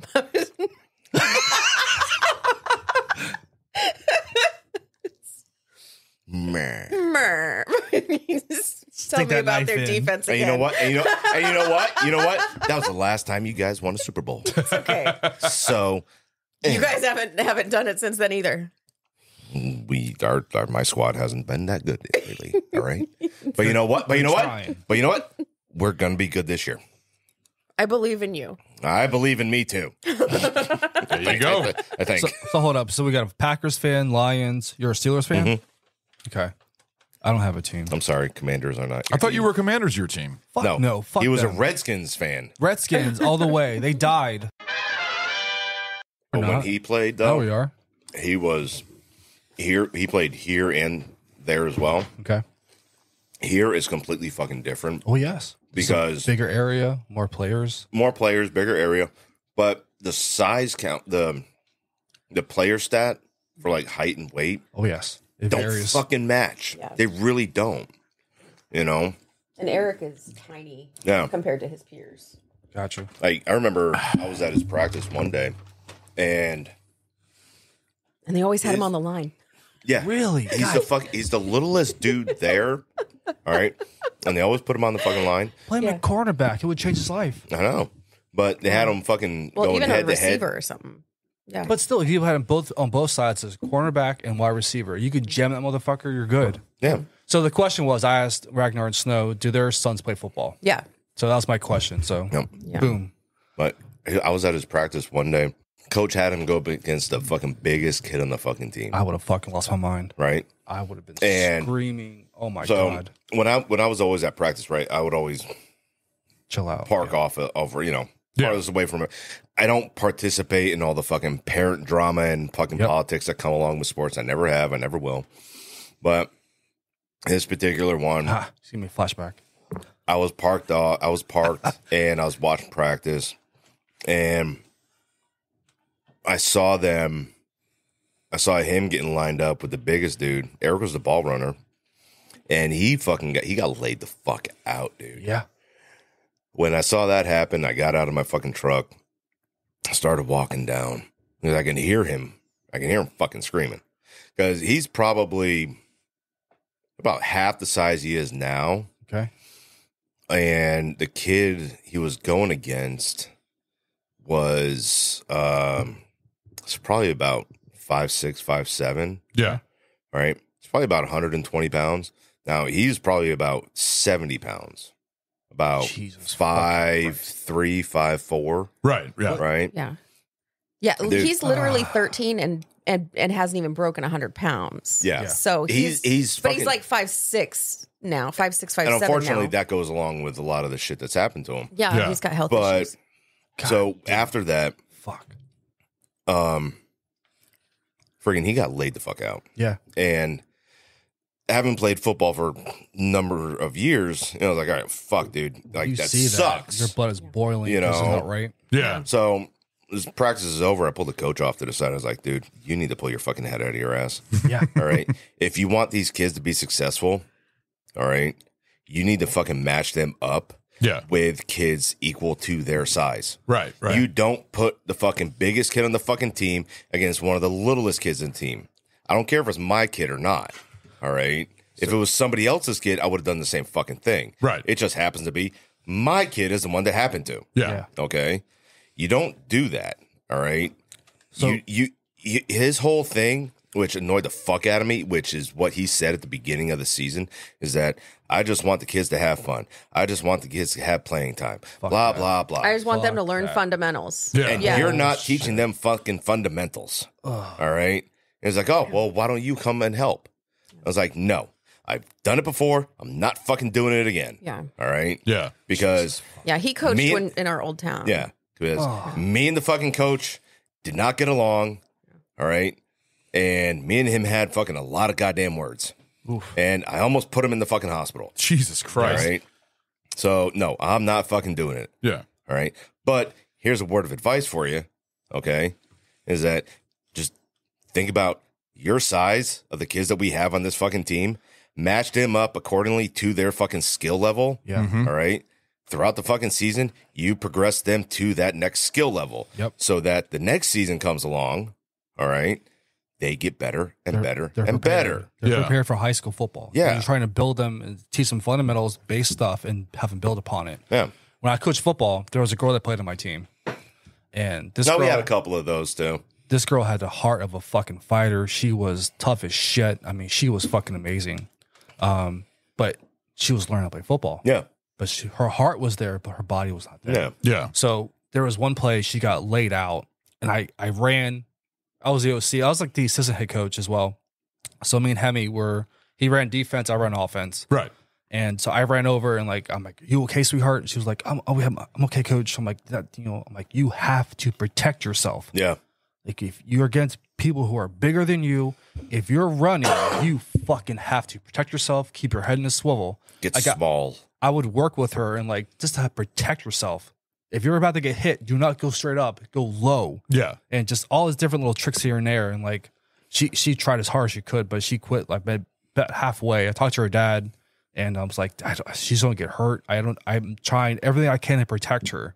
But it's just I don't know. I don't want her to get hurt. Do you still coach? Not anymore. Do you ever want to go back to coaching? Fuck yes. You do basketball now though, right? Football. I'm gonna go back to football. Yeah. I coach basketball now. My kids are getting into it. My oldest daughter, I've been working with her a lot, and she's gonna be, I think, the next Caitlin Clark. She has that heart and determination. It is that weird thing, like, you know, the daughter thing. She'll do anything for me. Yeah. So she'll fucking try her hardest out. Yeah. But she's got the natural skill for it. But football, there's nothing like football, dude. Yeah. Being out there coaching, I wish this film could portray it, but it's nearly impossible. The pressure when you're out there, and It does a little bit. Yeah, a little bit in the private settings. Yes. If you could, would you write a movie and want to direct your own movie about the way of coaching style? You know, coaching football and everything, and do like no. Why not? Why not? It's two very different things. Pain in the ass. That is you a have to very get a different camera animal. crew. Yeah. No. What I'm saying is like giving your input about it and everything else, and writing and like writing a screenplay and stuff like that. That's what I'm saying. No, I just want to coach. Man. Okay, I'm just curious. Coach Just and teach because kids. you have this hidden screenplay doesn't mean everybody else in the world. I do have a screenplay. I know. I do have a screenplay. I know you It's do. bullshit. It's Yes. dog shit. But you know what? It's a dream. It's a dream I'm trying to do. Nobody else wants to do that. I avoid. That's a dream of mine. It's something I've always wanted to do. So I know you want somebody to pick up your screenplay. maybe. I mean, I have. So put it out there. I'm still writing it. I've been writing it for like 4 years. It's not sports. It's fucking horror. But I mean, it's based off of like old school horror and stuff like that. And it's already got a title. It's got a main. Put it out there. Maybe I will. What's the title? What's the name? The Phantom of Crescent Bay. Nice. The Phantom Pirates? of Crescent Bay. No, it's Alexander Stryer is actually the he's a fandom. There's a lot to it. I have a whole biography written about him that I wrote about it. It seriously, it's the fog. It's got a lot of the. It has callbacks to The Fog. It has callbacks to Jaws. You know, with the mayor in town. It's got callbacks to a divorced father with a woman that works in the lighthouse. tower? No, the lighthouse. Yeah, it meets her and sees her in a bar all the time. I have all the So characters' you're names. just picking plots from every fucking movie that you like. Yes, but I'm making it into my own movie. I even have a great fucking. Your movie sounds a lot like that mixed drink we were talking about, where you're gonna take the bottom of the liquor left over from the bottles, and we're just gonna add all of those together. Yes. To make one big movie Yes. or something disgusting to drink as a Hey, punishment shot. I got like 30 pages written. Seriously, I actually have a whole 30 pages in 4 years. Keep on working, brother. Keep on working I on got it. a podcast to do. I haven't had time to do it. I mean, seriously. You didn't have Dude. a podcast. I years have ago. I have killing scenes 12 inside my. years, you're You gonna have what have in like your head? 90 Killing pages. That's scenes? amazing. Oh yeah, I got a whole killing scene so good. on a sailboat with a fucking. I have a killing scene on a sailboat. Oh shit! So we're that's going Dead Calm. Dead Calm. Let me You're just ruining pick my movie. all of the favorite scenes from all my movies I like. Did he I'm rape gonna the girl mash them too and together. throw the husband? No, they were in overboard? the middle of sex and he gets stabbed in the fucking eye while I'm going That's by. Oh, so it's plagiarism. fucking Friday the 13th too. Yes, it is. But on the water. I did steal it from Friday the 13th. New York. But I changed it a little Holding a bit. machete. No. Does he wear a mask? No. No. He actually has a look like a like a whole burn sailor victim? sweater. No, he's no burn Sailor victim. He's got a big Can't see his face. grizzly beard. He's got Behind the jeans. grizzly He's beard. got He's portraying himself. his weapon is a fish knife, Fish A hook? fillet knife. fillet knife. Yeah. Okay. And also, How the fuck? You're not gonna be able to do. Really? Okay, No, so there's his more. opponents There's are more. super Also- weak. You better change that fucking fish weapon. fillet there's a knife? lot of shit. Come on. All right. You remember Jeepers You know how Creepers? bendy those things All right. are? So he know. has a boat. That You're gonna goes- hit a bone and it's gonna. You know in Jeepers Creepers when It's you gonna have come out all the fucking fucking crooked and truck shit. that follows the He's characters the and slowest everything. murderer Think of ever. that as a He's just like, I boat gotta get those with a lines fog right. that surrounds it and everything else. Yeah. And it's like almost like the orca from Jaws, but it's like all rusted up and everything else. Did That's you say his the boat. orca from Jaws? He did. The orca. Isn't the boat? That's the name of the boat. I know. That's the name of the boat. Yeah, no, he took another I thought I was thing. about to get a fucking Oh, punishment he got shot. You're going to get a punishment shot from a creature than the movie is going to do. No, I mean, there's a lot of callbacks to a lot of horror movies, and that's what I'm trying to do. The dialogue is fucking god awful. I mean, the whole first Well, killing that's scene. not the job of. I actually want to recreate the scene in audio form, just the first killing scene with sound effects and everything. That's not what a script does. No, but I want to do it. He on, wants to do. like he the Bad wants to Santa Monty thing. Python that shit. Is that ever going to get done? Yes, we are. We're going to finish it. I even asked Stu. We're not going to cancel it. No, damn right, we're not canceling it. We got to get it done. I can record Bad from Santa home. came out great. Just email me the fucking scenes and lines. There you go. All right. Well, you got to talk to Stu, and then he'll tell you. We got a whole fucking He's script not here here on the floor. I'm telling you. Yeah, it's his. That's his baby. Mine was Bad Santa. That's You're his fucking baby. editing, so. Yeah, that's true. I am doing the editing. I think it's coming out pretty good though. Although Snow, Fuck you disagrees. mean it's coming out? We haven't done anything with We it. did the first half. I mean, seriously, we got Like the first 3 months half done. ago. Oh, well, Like a year ago. It's been a long Been a time, long dude. time. I think the last time we did scripts was like January. Yeah, you realize it's May, right? Yeah, it was supposed to be an Easter release, and it didn't happen. So I told him it's probably gonna be like next year that it's gonna be released now. Oh. Take your time. Hey, Bad Santa was good. Bad Santa was great. Bad Santa that was came good. out really, really nice. Yeah. Yeah. Hey, I'm happy. So before the break, I was asking people their favorite teams. I know Snow's a huge Packers fan. I'm a Packers fan. How? How? You came from Vegas. We have a team now. We didn't have a team back then. So tell the story. Tell the story. Tell the story. So I had a crush on a boy. And their whole family was huge Packer fans. And it was Okay. like a friend of my dad's, whatever. So I started watching because I was trying to find something to talk to the guy about. Yeah. And it was 96 when they had just this amazing season, won the Super Bowl that year. So it kind of started off as a bandwagon thing, but then I never stopped following them. Good. And just huge fan. But yeah, Vegas didn't have a team. So if I wanted to have a team, I would have had to look outside. But my mom's team was the Falcons. And then She was an Atlanta Falcons fan? she's from Georgia. And then my dad was a And then she Niners switched fan. over to the Steelers. Yeah. Oh, because of you? Yeah. No. I think so. Yeah. No. Yeah. No. The truth She will set you loved free. me. The truth comes out. Eventually, she loved you. She loved me after she met me. Well, your first impression with her was terrible. We're not getting into this. No, you She don't wanna loved me say- after she saw me. You don't want to say what you said the first time she was on the phone? No. Why? Go ahead. You call her the C word? What did you say? No, I'm he not did worse. No, I'm not saying it. You did. Why? You? We are not talking about this. See You how are many not fucking nice. storylines we're creating here? It's Yes. fucking great. Not nice. It's like any given Sunday. So many storylines. Any given Sunday. There's a lot. So Ron's a Lions fan. Yeah. Family. Basically, my whole family's all from Michigan, both mom and my dad's side. And I just grew up watching the Lions to the point where that's how I became a Lions fan. Rooting for anything Detroit, Red Wings, the Pistons, but Detroit Lions. But then I got more interested in watching the games when I got older, and now I love it. I love watching the Lions play, even though, yeah, they are the first team to go 0-16. You know, that's their record right there. But I think we have a future ahead of us, and I think that we're doing really well. And I mean, Dan Campbell even said in a thing that we are going to the Super Bowl. I hope. Yeah, as paying customers. Funny. You know what? I still They're love gonna my buy team. tickets I still love my team. They're gonna buy tickets to the next Fuck the Super Bowl. They're Packers. gonna be there. What stopped you from playing football? I wasn't like a big kid. I Because you were a wasn't. boy bander. I wasn't that type of kid. I was just kind Would of. have been a kicker. I wasn't into sports when I was in high school and stuff like that. It just Too wasn't my pretty to- thing. He's too pretty to get hit.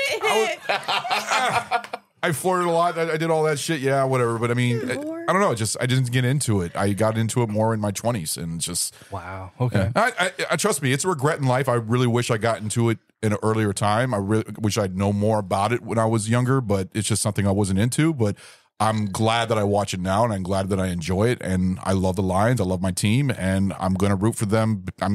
No matter what. I mean, until the day I die, I will be a Lions fan. I will never change teams because I see a lot of people always changing over to different teams, to winning teams and stuff like that. I will stick with my Lions till the day I die. So that's one thing I will. Number one loser. Well Hey, said. you know what? Number one loser. I'm still sticking with my team. They're still number one. We're number one in 0-16. We are the best at that. Hey, we did well. We did well this last year. You NFC guys did have a North, good year. Yeah. number So, one. And Ragnar's a Steelers fan, right? Yeah. Yep. Yeah. So- I've liked them for Fuck, dude. Good A old lot Neil of O'Donnell. years. Your Steelers in Michigan. Yeah. And you had a really good year in Michigan. I know. It's amazing. I love it. Oh, that was nice. Like I've loved these two teams here. Really, because when I started watching football, I was just getting into playing football and shit. And so I've watched it for, X amount of years, and then I started playing it. But like the Steelers, when I was watching them, like their shit hurt, dude. They put a beating on you. They may not win. They may not have won that fucking game, but they will beat your ass into the fucking ground. You knew you played that game. Yeah. Oh, Steelers are a tough team. And like when I was playing, that's the way it always was with us. We may not beat you during the game. Yeah. But you're going to feel the effects of actually playing against us. Yep. We've had teams tell their fucking coaches they don't want to play us anymore because we hurt the living shit out of them. Well done. That was our whole thing, is that it's going to fucking hurt. Oh, yeah. You're going to know we're there. And if we win, fuck yeah, even better. If we don't, you're going to remember. You're going to regret playing us. And that was always the motto. That's always the way that I played. That's the mindset you got to have. Yeah. That's the mindset you have to have. And the Steelers for professional football is like, dude, that is all that they fucking did. Fucking steel They wall, baby. dominated the shit out of people on that fucking field, dude. Like, it didn't matter. If they won, amazing. If they lost, well, fuck, it sucks. It's going to happen no matter what. You sat in the fucking rain watching them, didn't you? On the last game that you saw, It's a beautiful stadium, man. Yeah. Last time I saw a live game. I took my old buddy with me, and we went over to the Baltimore Ravens Stadium, and nosebleeds. But it was cool to see my team play, even though they got creamed. They got killed, but it was cool to watch them. Got to see Calvin Johnson and Matthew Stafford out there on the field, and I fucking love that. It's M&T Bank. Yeah. So we were there. Me and my brother went there for the last Steelers game. Okay. Shit, downpouring, dude. Oh yeah. MIT Bank is the stadium. You got your good tickets, though. You did. You got me. that's what You I'm got me saying. great fucking tickets for that game. It was cold. It was wet. It was rainy. I've been And to we were in Heinz the- Stadium. Huh? I've been to Heinz Stadium. I had to deliver to him. Go fuck your asshole, because I have not yet. I've been up there. Yeah, I had to go up there when I worked for my old trucking company, Watsontown. Let's make it happen, Ragnar. We'll go up there. It's just so I was a Redskins fan. My team died. When they changed names? Yeah, when they changed names, they fucked everyone over. I can never root for the Commanders or whatever the fuck they changed their name to. They're gonna be changing back. Oh yeah. Are they going to? They're They going to change are. back to Redskins? If they I do, heard rumors that they were. I don't know if they're gonna change back to the Redskins, but they're gonna change. They're gonna change away from Commanders. yeah, I know The that's only reason they ever fucking changed away from the Redskins Because they found like it was because white controversial. people were offended by it. Yes. people were offended. Yes, It's not even Native Americans. Yeah, I they know. want to keep the No, name. I think that. Yeah, I even They remember reading said about there's that. y'all are stupid for changing the fucking name when we had nothing to do with you changing your name. Yep. You fucking stupid white people. It's the Which fucking there's media. 4 of us here. Yeah, You I'm know, not white. I'm camouflaged. You look. that's what hell of a fucking white. camouflage. What? Oh, I'm Spanish, Native American, and Caucasian. ginger. Yeah. they had to add that in there. it's his ginger showing. Spanish Native American? No, you're not. You look fucking Irish, motherfucker. Irishman. But the last name don't match. You're adopted. You're not. Yeah, I came We're from all, Krypton. you gotta admit, we're all a mixed bowl. We're all mixed and everything. I don't think anybody has like a solid race that they are. We're all mixed. That's really hard to pull off at this point. It's mixed bag. I mean, it's a mixing if bowl. you live in America, that's impossible. Yeah, just like everybody's got Cherokee in them. At least I do.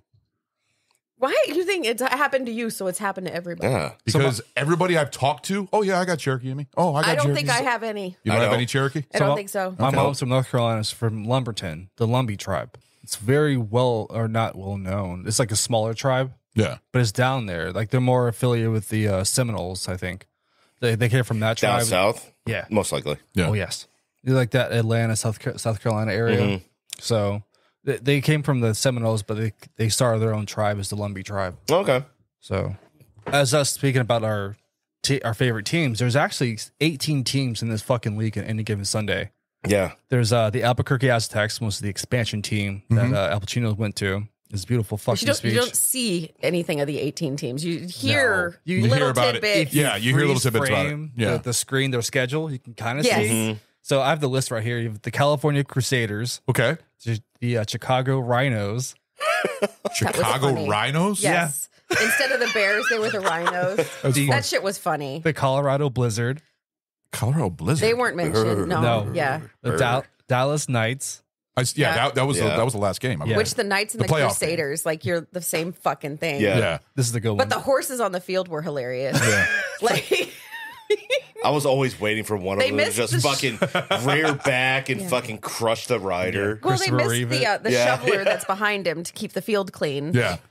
Pig dog shit. Yeah. Kind of shit. You have the Houston Cattlemen. Yeah. Cattlemen. Yeah. Okay. Okay. Fucking hilarious. The Kansas Twisters. Twister. That's just rubbing it in. Like that. Titty Twisters. The Kansas City Titty Twisters. Dude, can they rename the Chiefs to the Kansas City Titty Twisters? That would be amazing. The Titty Twisters. I would be so down. Look, if we ever get into the world of idiocracy, all right, That probably will that happen. will be the name. Yes. You have Patrick the- Mahomes is the head titty twister. How do you? Okay, so how do you play that game then? How do you win? You got to run up and fucking twist. You got to get under the pads. Like we were talking about. Except you got to have your fingers available. After every audible, he's doing this at the line. There we go. Whose titties we twisted today? Oh my god. What's the next one? The Los Angeles Breakers. Breakers.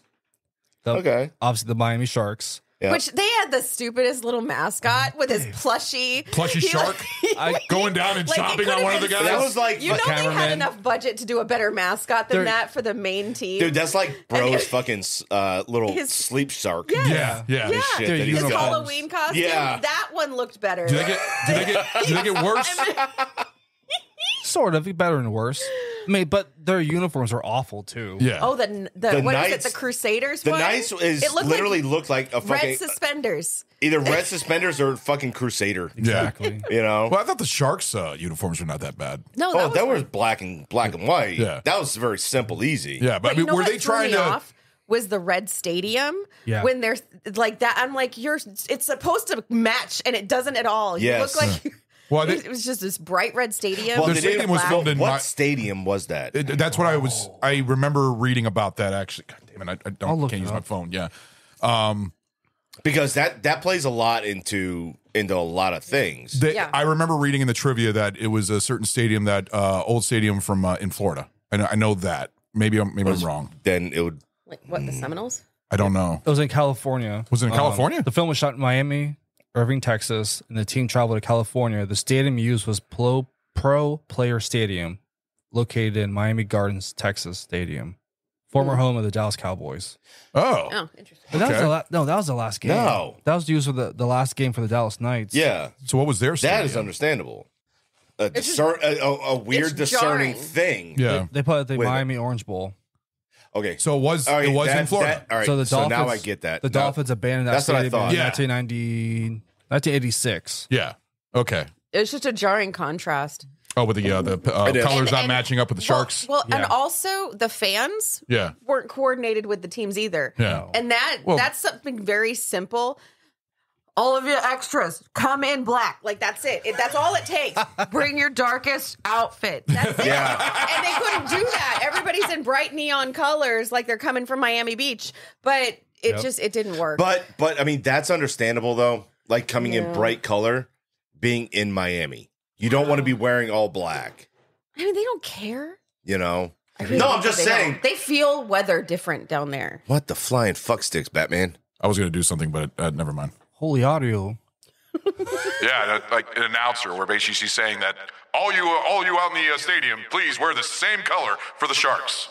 I already said that. I know what I was trying to Well add done. to it. It didn't work. You're late. Yeah, I am. If you had done that while I was talking, that would have been perfect. You could have said something.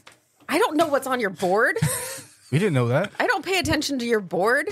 Hey, maybe you haven't been keeping up on current events, but we just got our asses kicked, pal. Wrong That was movie. a good one. That was a good fucking thing right there. Wrong movie. That's the No, program, but it right? worked. It worked. It did. I touched the soundboard.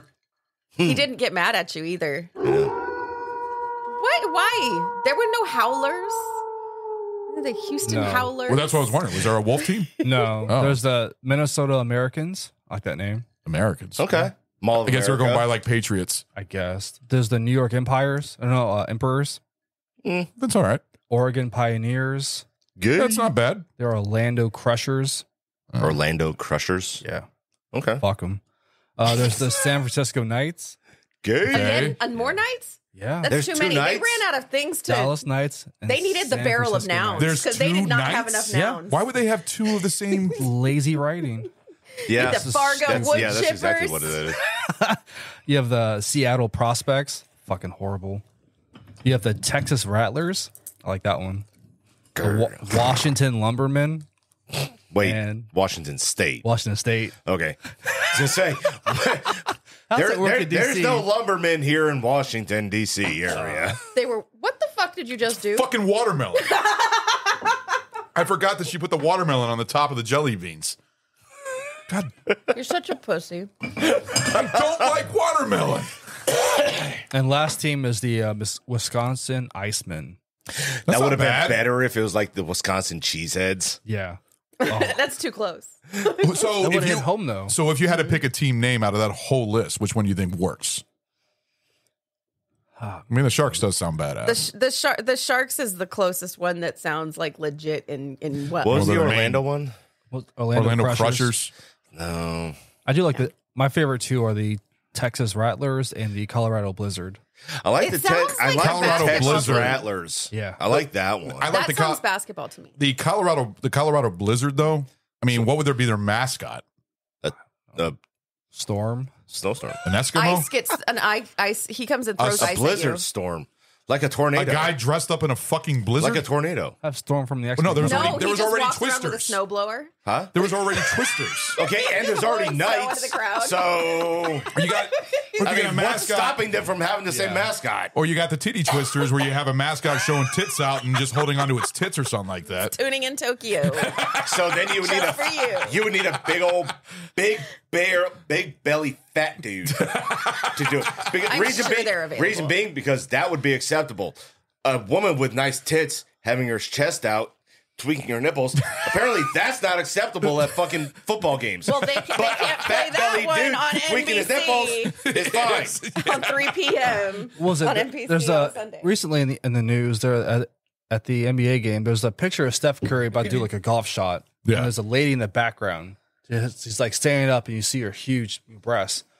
She's actually an escort, and like her like hourly rate was like $900 an hour, and she like raised it to like $1,500, $2,000 an hour. Yeah. I was just like, how many pops would you get? Like, God damn. I know, right?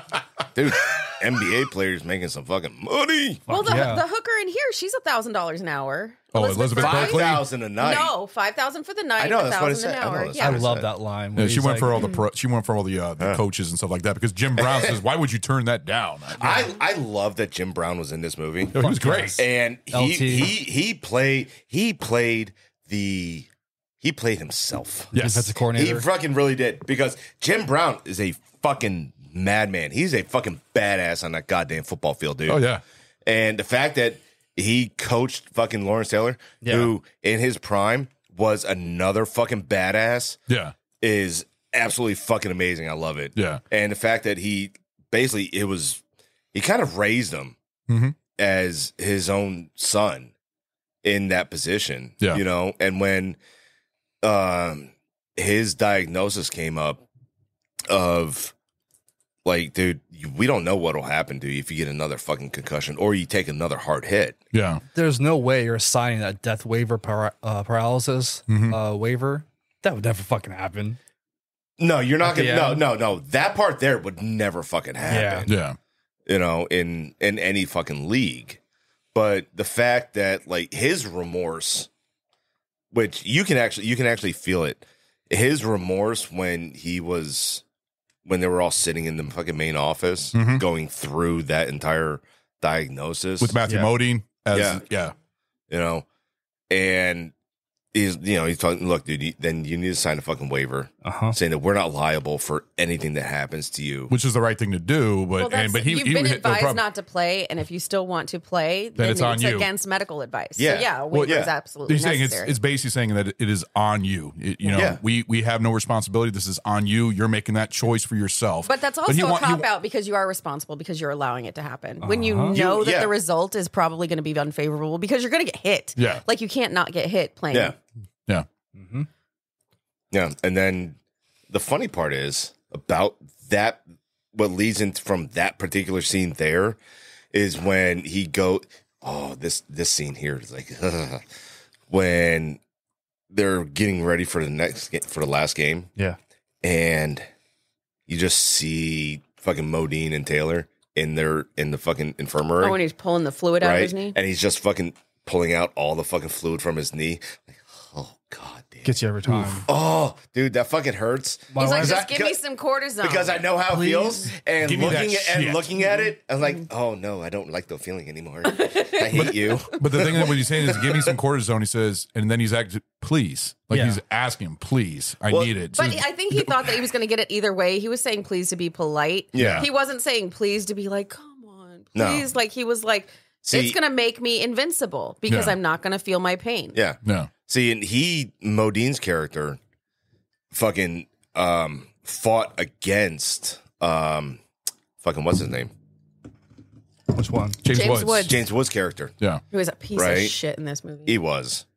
And he fought against that character. His character there throughout the entire fucking film for medical wise. Yeah. But then he goes and starts doing the exact same fucking thing. Mm-hmm. Yeah. He fell right into it. Full circle. Yeah. And you see at the end, when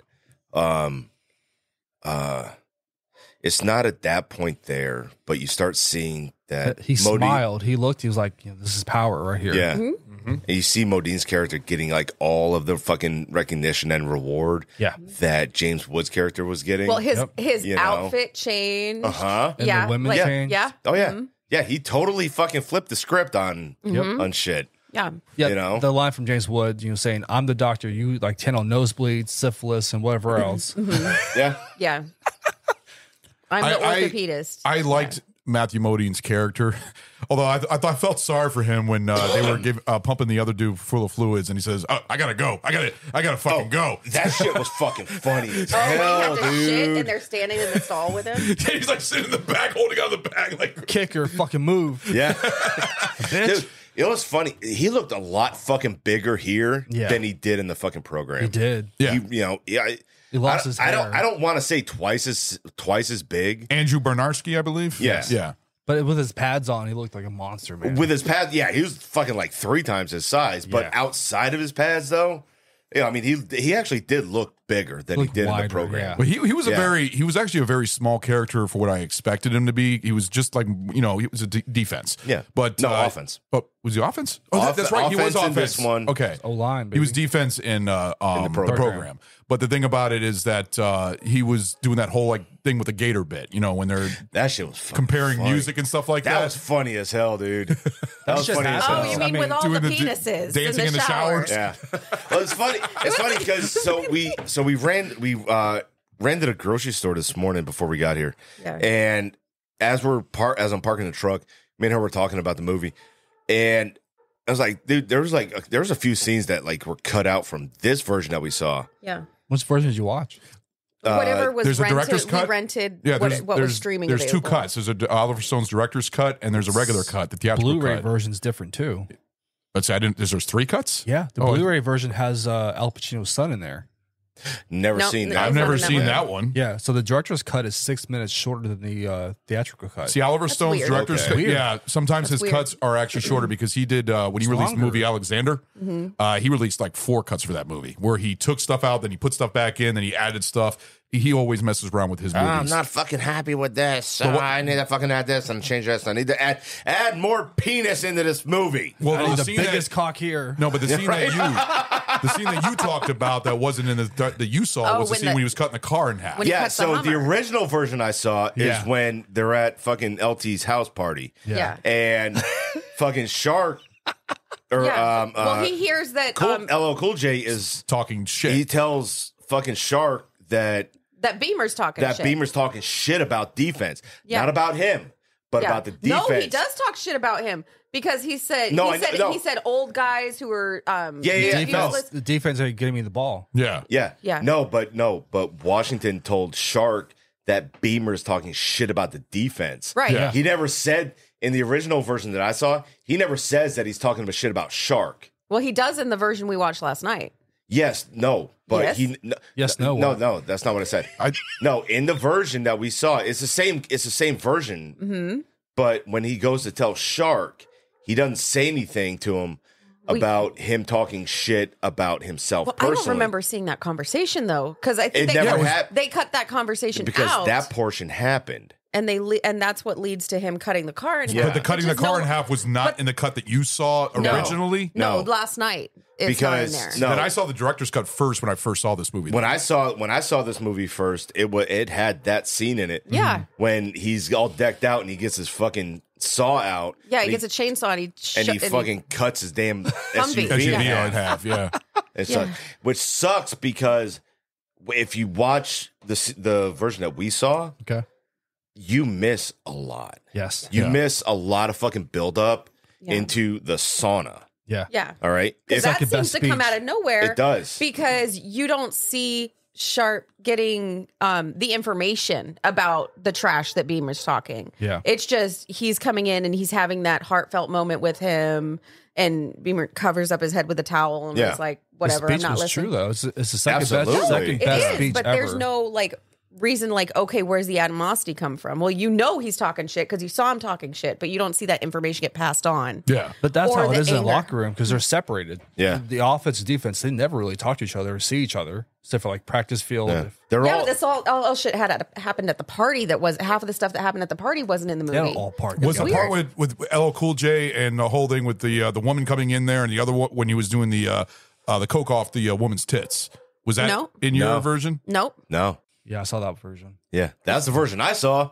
But that wasn't in the theatrical That's cut? not- That wasn't in whatever we watched last night. Yeah. Whatever, because I didn't know there were different cuts. Yeah. You watched So- the theatrical cut. Yeah. So what I did was just pull whatever was true. But but I saw this movie in the theater and I saw that shit. Yeah. So what we saw was redone and it had stuff taken out. Yeah. Fucking, I'm going to have to Because go look and see what when he mentioned difference in the the cuts. Humvee scene today in the car, I'm like, you're right, it wasn't there, and it just Because there's that scene there is when fucking snorting the coke off the hooker. And there's another fucking scene that wasn't in the fucking movie as well, which sucks because, like I said, it really takes away from a lot of things that make sense for other fucking scenes. Yeah. You know, like fucking Beamer and Shark in the sauna. Yeah. Like you don't understand like why that whole fucking conversation even happened.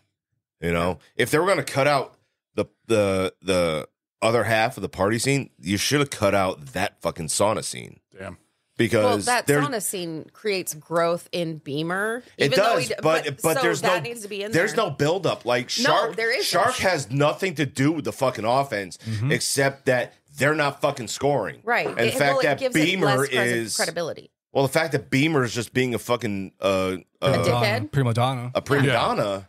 No, about he thinks everything. he's like the greatest of all time, and he can care less about the players. Oh, and by the way, everything happens in 3 fucking weeks. Which is weird. Well, 6 never weeks because happen. it's 6 weeks because he gets injured and it's a 6 week span between the front and the end of the movie. How many games are there in this movie? How many games did they do altogether in this movie? Looks like 10 or 15 or 10 or 16. 12. When the game first started, what Total- game? no, what total. They game? were at total. 7. They were at 7 and 6, 7 and 5 or 7 and 6 That when was the movie C? started. Huh? Yeah, You said I'm- that we see. I think 10 or 12. 10 or 12? Okay, that was what I was curious about.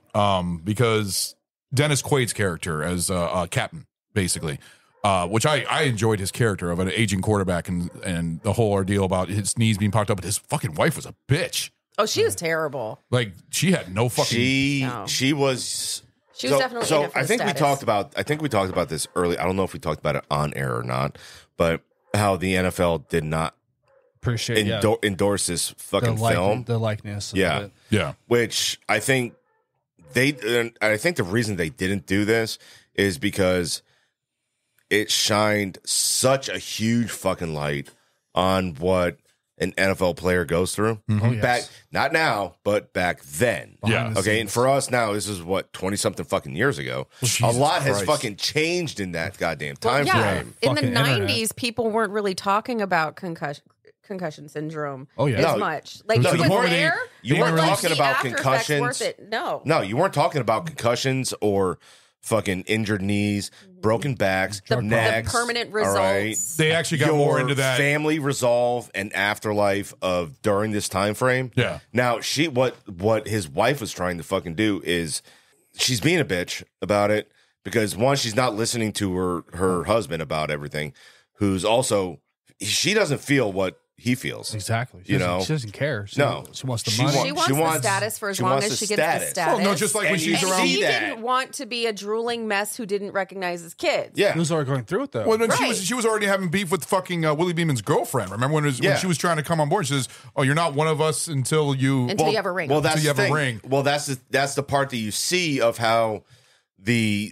status of being a fucking player's wife. Yeah. Oh, yeah. And that's even nowadays when in what the hell is that damn TV comp? Real Housewives or some Yeah, bullshit. Real Housewives of fucking Some Whatever the fuck. of Kansas City, Ohio, Orlando. which isn't even a real place. New York. Yeah. You know, LA. But then you've got like basketball wives, football wives, baseball wives, hockey wives, shuffleboard wives. What's it? Swimming wives? What's another sport? Give me another sport. Training wives. Say tranny or training? I heard training wives. I was being funny. I heard training wives. What's his face? That's the a track different guy? show. That's for That's the Kardashians. Yeah. Yeah. That's for the Rainbow Network. Is the Tranny Wives. The tranny wives of Beverly Hills. Tranny Wives of Beverly Hills. Hills. I swear, if that becomes a fucking show, we started it. We get residuals off that fucking show. You'll see us in court, motherfuckers. Damn fucking right. You'll see one of us in court. You'll see me in court. Yep, because he's the prettier of all of us. With your ginger Hispanicness. See, My red they beard. can't argue racial shit with this motherfucker. They can. They're like, you're lying. Here's What the? Why? That's next the one I was looking for something. He was different. thinking about something else. you? You are off on the soundboard today, sir. Yeah, I got to fix my soundboard. I Yeah, gotta it's fix the sound soundboard's effects. fault. Yeah. You're right. But yeah, That's what I was doing. I mean, that would work. For what? That'd be a good theme for the background For for the the intro? tranny wives. For the whatever. tranny wives of Beverly Hills. Why? Because it's Buffalo Bill? Well, he's a trans. No, he's just confused. what are you He's a about, confused serial killer. You about size 13? That is good. That is good. Oh, man. Shit. Oh my gosh. So speaking of concussions, like Are we going to play any of the clips from this movie? We only have I have one. one. Oh, I only have one. Oh, the very end. The speech. Nice. The speech is The like speech. the best thing in the movie. So Yeah. Ragnar, what was your worst injury playing football? Hold on. Okay, so mine was I'll never forget this game. My soon-to-be wife was actually at this game, and we were on TV. We're the two best teams in the state, pretty much going at each other. And he was one of my best friends. We played AAU basketball together, and he actually ended up playing at a really big college. He played at NFL for a couple of seasons. Oh, no shit. And it was a zone blitz, and like I did a hot wave signal to the QB because I knew it was gonna be a zone blitz. I'm like, I'm the hot read, throw but quick. Yeah. He delayed a second, so he's a big guy. He was about 6'5", 6'4", 290. He gets up and he throws me the ball late. I catch it. He fucking lays me the fuck out. I remember seeing stars. My head was ringing. I held onto the ball. He like grabbed my chest. He was like, "I'm sorry, Goot." I'm like, "Fuck you." I get up. I go to the quarterback. I see stars. I punch his helmet. I'm like, "Fucking don't leave me hanging again." Yeah. But yeah, that tool, I still feel that shit. Like even being like a cage fighter in college, I mean, at nighttime, I hate the light at nighttime. Yeah. Yeah. So you'll see me on some get of a the glare. streams. Like it hurts me. Like if you see my face change, just like I can't be the light. I turn the light off. It's like, but yeah, that's my first concussion. Yeah. Never So, forget it. First injury to yourself or Football injury. or worst injury to somebody else? Oh, I baptized somebody. It's really good. So I mean, the I'll fucker was I'll give you shaking. both. All right. Worst injury I had was I broke my elbow in fourth quarter, and it sucked because it was on defense. Went for the tackle, and I just fucking missed him, and I had my arm fucking reached out to go trip him, and I missed him just by a cunt hair, and my left arm was laid out flat. Ouch. And all I felt was cleats, bodies, and helmets hitting my arm. And it broke my fucking elbow. Ouch. And immediately as soon as it happened, fucking picked it up and just fucking put it up here. Held it against my fucking chest for the rest of the fucking game. That's all you could do. And shit. Like and the thing is, I never came off the field when I played. Yeah. So I think the only time I ever got a break was either during kickoff or kick return. One of the fucking two. Both. But like, so I had my arm here, and I'm like fucking 10, 11 years old, you know? Okay. And like, so it fucking hurt. I'm just holding it there the whole fucking time. So then we go back out on the offense, and I'm just standing. I'm just like trying to fucking block somebody with one goddamn arm, with like trying to shield my fucking left arm from getting fucked up even more, you know? And so get done Because with heaven forbid you tell your coach you got hurt. Yeah, we don't fucking do that. pussy. Yes, We don't do you're that. a man. It doesn't mean you're a football player. You're not going to say anything. No. So we get done with the game, and like my Stupid folks question. my folks come over, and they're like, "What happened?" I was like, "I think I broke my arm," you know. And then my coach comes over, and is like, "What happened?" I'm like, "I think I broke my fucking arm, coach." Yeah. And I was like, "Well, why didn't you say anything?" Because we needed the fucking win, coach. Exactly. So that was me in high school, like my senior year playing basketball. I was being recruited by a bunch of different schools, and I stole the ball. But it was like a top of the key. I stole the ball and took off. I dunked it first time. It came down. I broke my foot. Good job, white boy. So the whole crowd's going fucking crazy. I screamed fucking every curse word I could. Damn. And like I ran back on, like the coach saw me, looked at me. He's like, "Do you get out?" I'm like, I'm giving the middle fingers, like double middle finger. No, I'm not coming out. Right. Because I had fucking recruiters there. Yeah. So it was just before halftime. We go back there. My fucking foot is bleeding. I'm like, I took my shoe off. Everyone's looking at me. I'm like, get the fucking trainer. We'll duct tape this shit. I ain't stopping. Oh, good old days. Yep. I remember the worst injury me and a buddy gave. He was coming from the side. I was coming from the front. High low. Right. Well, yeah, but we didn't do that. No. We both went high, hit the fucking dude, and he basically went like, oh, we pancaked his ass. Damn. Yeah, the crown of your helmet. Broke his fucking collarbone. Oof. Compound fracture. Ouch. Good hit. Fucking that broke, and we just see his arm go. His shit just fucking dropped, dude. Yeah. Just goes limp. And it had white jerseys, Ooh, and blood's it's burnt out. just you Blood. see red Blood just coming down. his fucking chest. Oof. And shit. We're like, holy fuck, we fucking killed him. We got off the fucking field. We were telling coaches, like, I think we fucking killed the kid. I was like, no, it's fine. He's screaming. He's alive. It's all right. Don't worry. All right, good. So like the next topic, media and sports. Like today, with the internet being what it is, Twitter, social media shit. Do you think the media has too much influence in the game now? Absolutely. The media has too much influence in everything. Yes. Yeah, but right. now, do you believe that the NFL is rigged? Oh my god. Yes and no. Yeah. Okay. That's I would what I say, was curious. 50-50. It's yes. and Honestly. no. Yeah. Because Some plays, yes, you can rig the fucking referees. Yeah.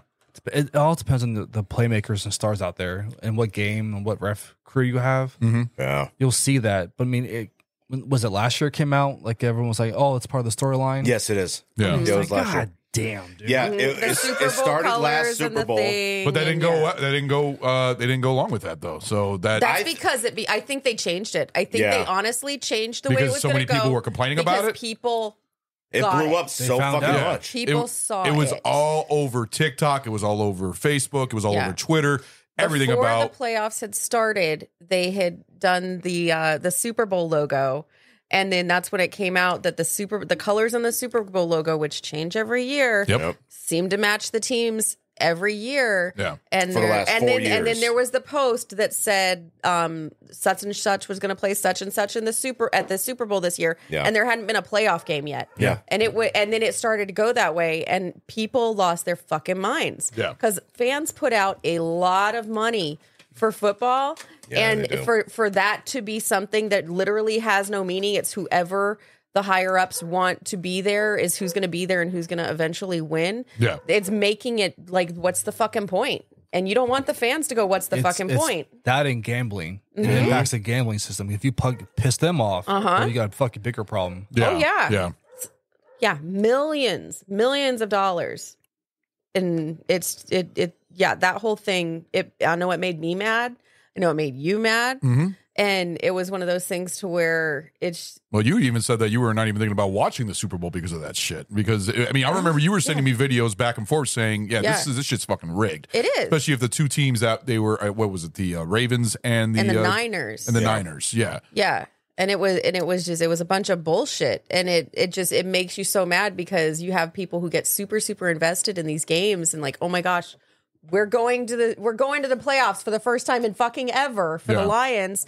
And then, oh my God, we might make the Super Bowl. And then like, did you really not make the Super Bowl because you lost? Or did you really not make the Super Bowl because it wasn't in the storyline? Right. Like that sucks. I mean, for him, it was a tale of two stories. The first half, they fucking dominated. I know. Yes. I was excited. I mean, I was texting him. I was excited as fuck. And then watching the second half, I was like, what the fuck changed? It's what the happened? whole team changed. Where the fuck did you guys go? And that's what's disheartening. But see, a lot of times though, that's the way a team will play. Oh yeah, you know, the first half for the team for a lot of teams. But that's dramatic though. Hold on. But it was a lot. But for a lot of teams, that's how they play. Right, they're going to figure out what you're running, your schemes. Right, the first quarter, second quarter, third and fourth quarter. They're going to keep it close though in the first half. Third and fourth quarter is when they figured out, all right, what you're going to fucking run. Yeah. And then they're going to fucking counteract and dominate the living shit out of you for it. Right. You can tell who the coaches who are adjust your schemes, your game versus plans. the ones who stick to their plan. Yeah. You know, but as speaking of the Lions, though, you know, like, dude, you guys were doing great the first half. And then second half, we were a completely different team. I think you guys decided to bring the practice squad in. I don't know what the fuck happened. It was like watching a completely different team on the second half. Like I was like, what the fuck happened? So they stopped running the ball and started passing more. Yeah. So here's changes the game tempo, the game clock. Yeah. And the other team gets rested and they're fucking ready to go. Yeah. They're fucking good. Yeah. See, but here's something also to think about with it. All right. Is that if you owe money to certain people, all right, now this has happened before. A lot of fucking times this has happened before. You owe certain money to certain people, and you're a particular player in a sports league. So what you're going to do is you are going to keep it close, but you're going to fucking miss a throw. You're going to miss a catch for the first quarter and a half, and then you're going to make it be believable that you're fine, you're good. But halftime comes around. All right, what I want you to do now is I want you to make 2 touchdown passes, all right, and 3 interceptions, but make it believable. It happens. You owe me $75,000. Yeah. All right, plus interest, whatever that interest may be. Right. Because football players are only paid during the season. Those 16 games and whatever playoffs you get, that's all you're paid. And after that, it's till next season. Yeah. So like whatever you make, you're holding on to that fucking money. It's sad. It's sad. It's sad to see it be like that. Plenty of money. It is not sad. It is not. No, it's sad. definitely it's not sad at all, dude. You just need to be smart about the money you are being received. It is not sad the amount of money that they get paid or the time. No. frame that I'm not talking about what they get paid. I'm talking about being paid a certain amount to follow a storyline, basically. What's sad about the whole? That's what I'm talking about. In college, we get sat down and we are told, there's fucking people you have to watch out for. Yeah. Mob and whatever backers, boosters, whatever shit, because they will be gambling. They're going to come to you, and if you post anything, that's evidence for them to use against you. Right. Even the other fucking teams, it's scary how fucking deep it goes. Yeah. Yeah. But what's sad about it though is that you get say you get a 5-year deal. Yeah. All right. You just renewed you're not a fucking rookie, but you just renewed your contract. 5 years. Say you get we'll go. Well, I'm trying to make this simple here. 100 million Guaranteed money? guaranteed. Okay. All right. So that's 20 million a year. Yeah. All right. What state you live in? Taxes, man. Pick a state. Pick a fucking state. Florida, keep all that money. All right. So that's 20 million. Yeah. Think you could live off 20 million a year? No doubt. Okay, cool. Now, this is the sad part, all right, is that they get paid this much fucking money to play a fucking sport, all right, that is supposed to be fun. Oh. It's supposed to be fun. They take the fun out of it. All right? They take the fun out of that shit. Now, the shitty part about it is that you try to go to the Super Bowl, all right, you're fucking taking out a goddamn mortgage. Right. Just to take you and your kid to the Super. And that you can't bring your old lady with you. You can't bring your other kid with you. That's one kid with Thousands of dollars All for right. one nosebleed seat. Yeah. Yeah. All right. And to maybe, if you're lucky, have enough left over to go to like Super Bowl week to have that experience. Yeah. You know, that's the fucking sad part. Yeah. That's the shitty part about professional sports. Now, I love football. Same here. You know, I enjoy baseball. I love MMA. All right. But the problem with all of these fucking industries is that everything costs you your soul Yeah. to go to. You know, like a regular season ticket fucking price. Yeah. Okay. Doesn't matter what game it is, where it is. All right. Is going to cost you for 2 tickets at least $500. At least. And if you buy jerseys and all the appeal, Yeah. shit, you're fucked. It's over at least $1,000 Yeah. at least. Yeah. You Plus know, parking. plus parking. You know, Yeah. like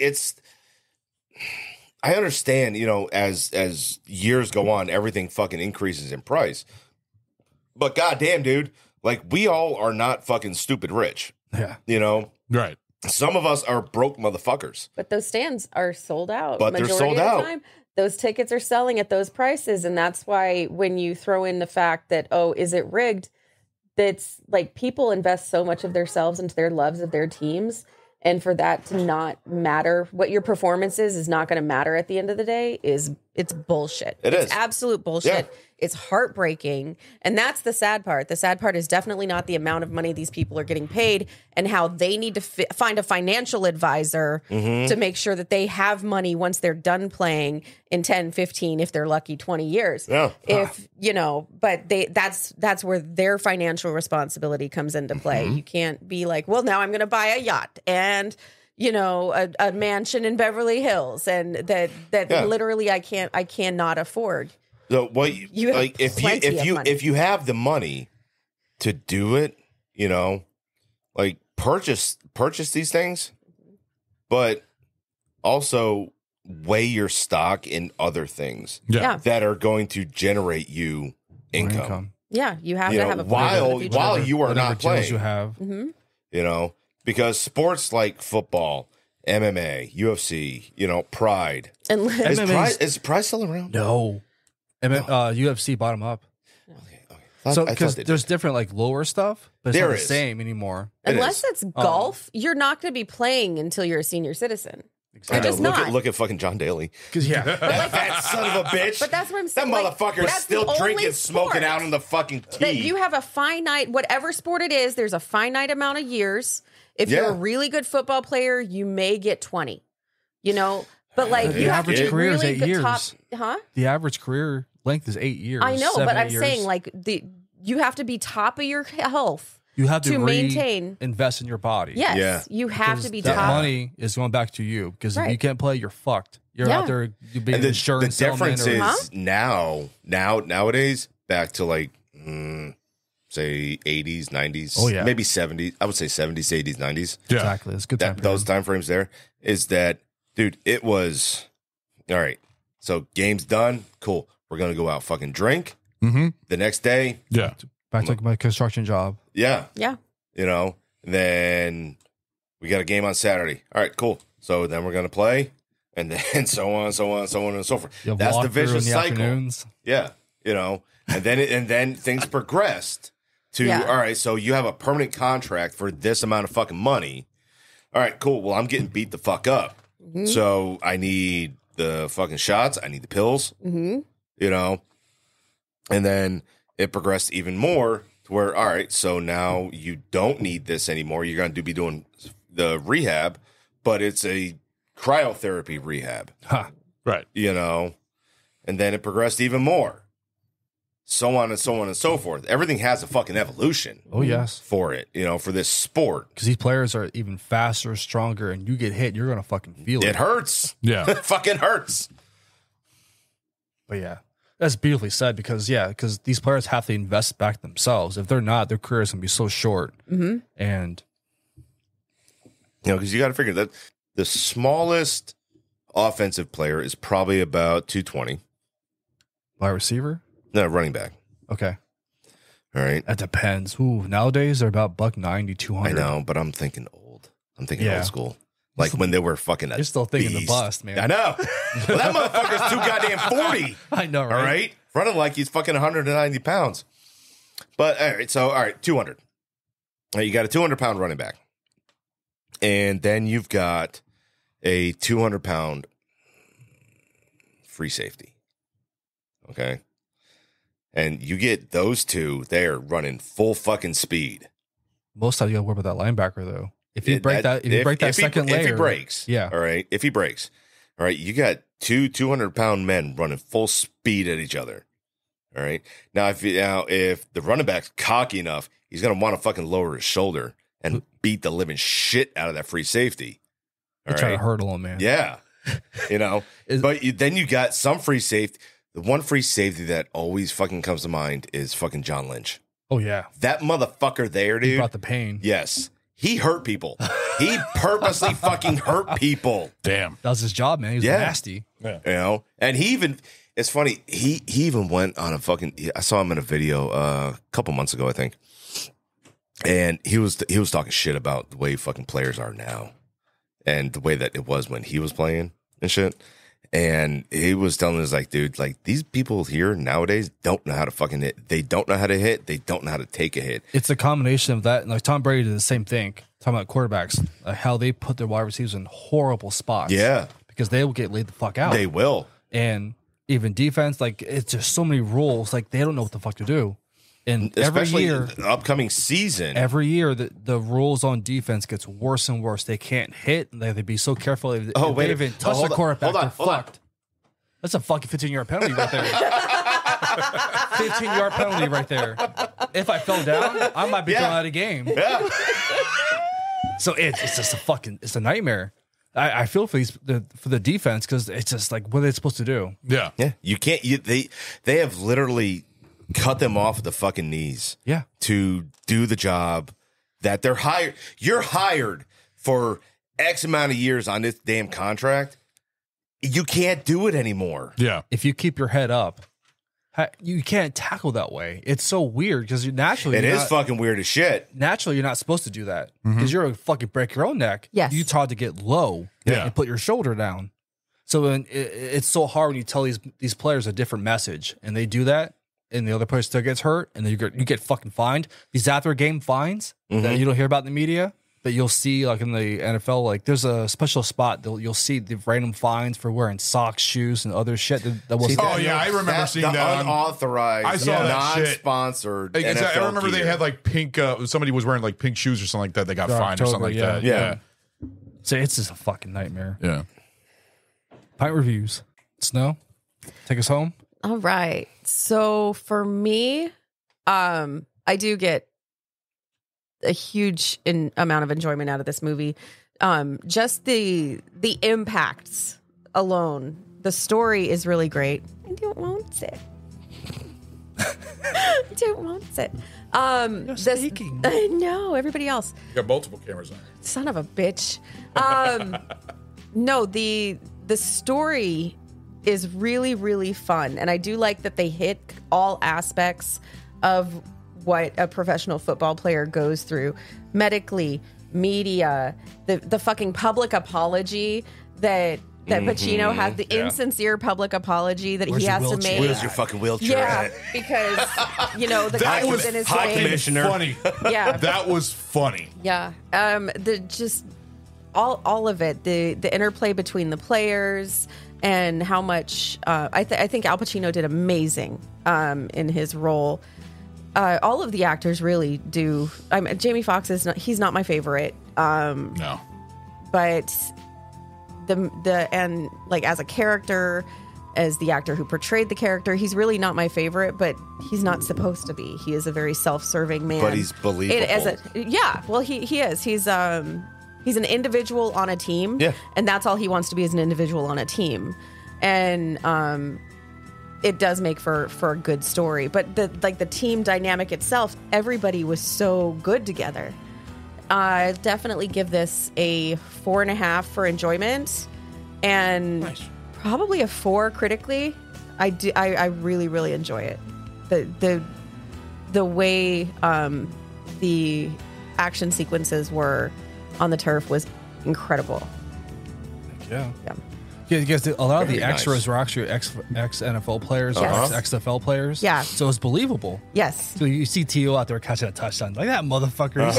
It's just fucking funny to see. Yeah. And then it's just. That's the best part about these movies. Yeah. Like this movie here and like the program and such, is that like all of these players, all the people that are on screen, either went through camp or are still or were players at that particular time. Yep.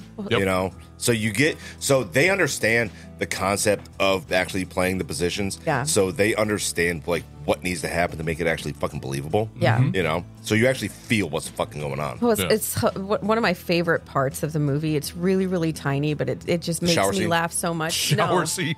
No, not the shower scene. All the It's when his penises. eye comes out on the field. Oh, that was good as and shit. and the announcer's like, I think something happened to his eye. As he's picking it up with the fucking rubber glove and putting it in the bag. Like they're going to transplant his eye. They're not. It's gone. It was fucking hilarious. That was something happened. Has football to ever his gotten to eye. that crazy where an eye gets Yes. fucking knocked out? Yes, it is. Seriously. Yeah. I would have never thought. I just flashed back to Denny Hamlin. Yeah. Fucking heart attack in the field. Yeah. Heart attack on the field? Pretty much. He got fucking, his crown got hit right in his chest. Oh. And it was just perfectly done. It was fucking out. Damn. So when the medical field goes out there, that's why it's so important the medical field be good. Yeah. Every NFL team medical side is fucking amazing.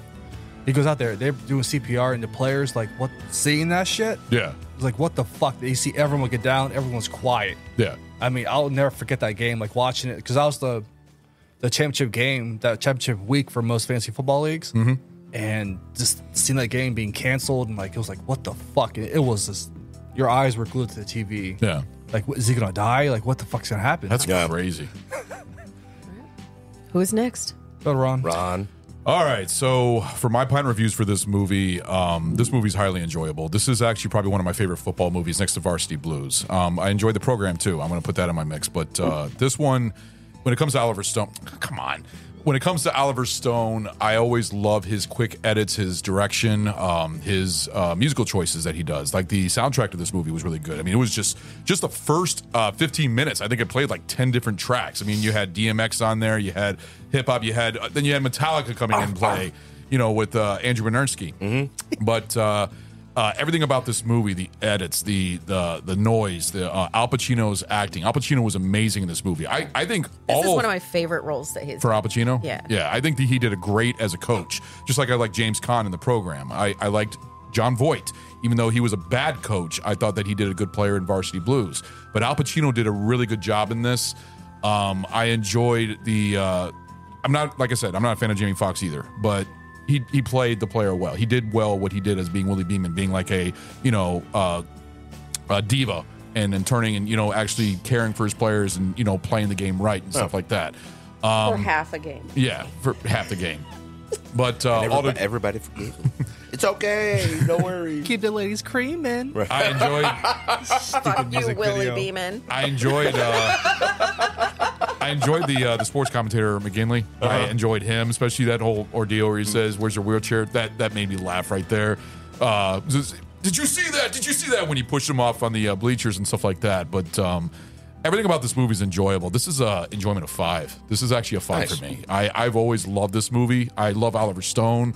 I'm a big fan of many of his movies, and to him going into the sports, because he's done a lot of genres. He's done war movies, he's done historical movies, he's done political movies. But him going into the sports realm, I thought he did a great job. I thought this was perfectly done. The music, the score, the sound effects. The sound effects are great. I mean, just everything about it, the drama, the comedy. There was even comedy. There was like little small comedy here and there throughout the movie. Well, there's actually a lot more comedy in it, I think, than you believe. Yeah. It worked out really well. So if I had to give for a critical for this, I'd probably give it a 4.5. This is close to a perfect football movie in my opinion. I really enjoy this.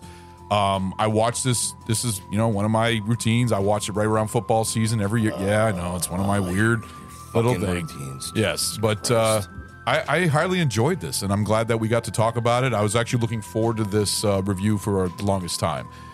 This is something that we had a request to do, and I'm Goot hosting it. This was fun. This was great, just learning more about football, especially with you guys playing football in your past and everything else. So I enjoyed hearing these stories. Great. 5, 4.5. Seriously. So that's my review. Fuck yeah. Did you fucking turn your shit off? No, I'm going to every person for their apartment. Oh, there. Okay. Yeah, he's got it hiding because I have the nice stand. Yeah, I need it. I get it. I gotta get the. I like. The good you know stand. what? You know what? I like the fucking lighting that I've got right here. You know that? Yeah, with the Chucky doll behind you. Well. Yeah, that one there. But no, like the purple and here. My arms are short. I can't fucking. The cocktails and dreams you got behind you. I can't reach. The cocktails and dreams. It makes it look nice. Oh shit! Yeah, it does look good up there. You got cocktails and dreams right above your head. I know. Little halo. I know. Because I like cocktails, and I have dreams sometimes about cocktails. Same here, brother. See, he gets it. It's fine. It's not gay. What the fuck are you doing? I was about to take a sip. Okay, but why are you looking at me licking your lips like that, dude? That was weird. I wasn't That's licking fucking my weird lips. as shit.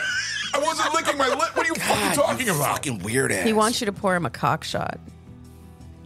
Go rot in hell. I'll pour something into that cock shot. All right, enjoyment and critical. So actually going to agree with Ron on this one. 5 and 4.5 for it. Enjoyment for it. I fucking love this movie, just like I love the program.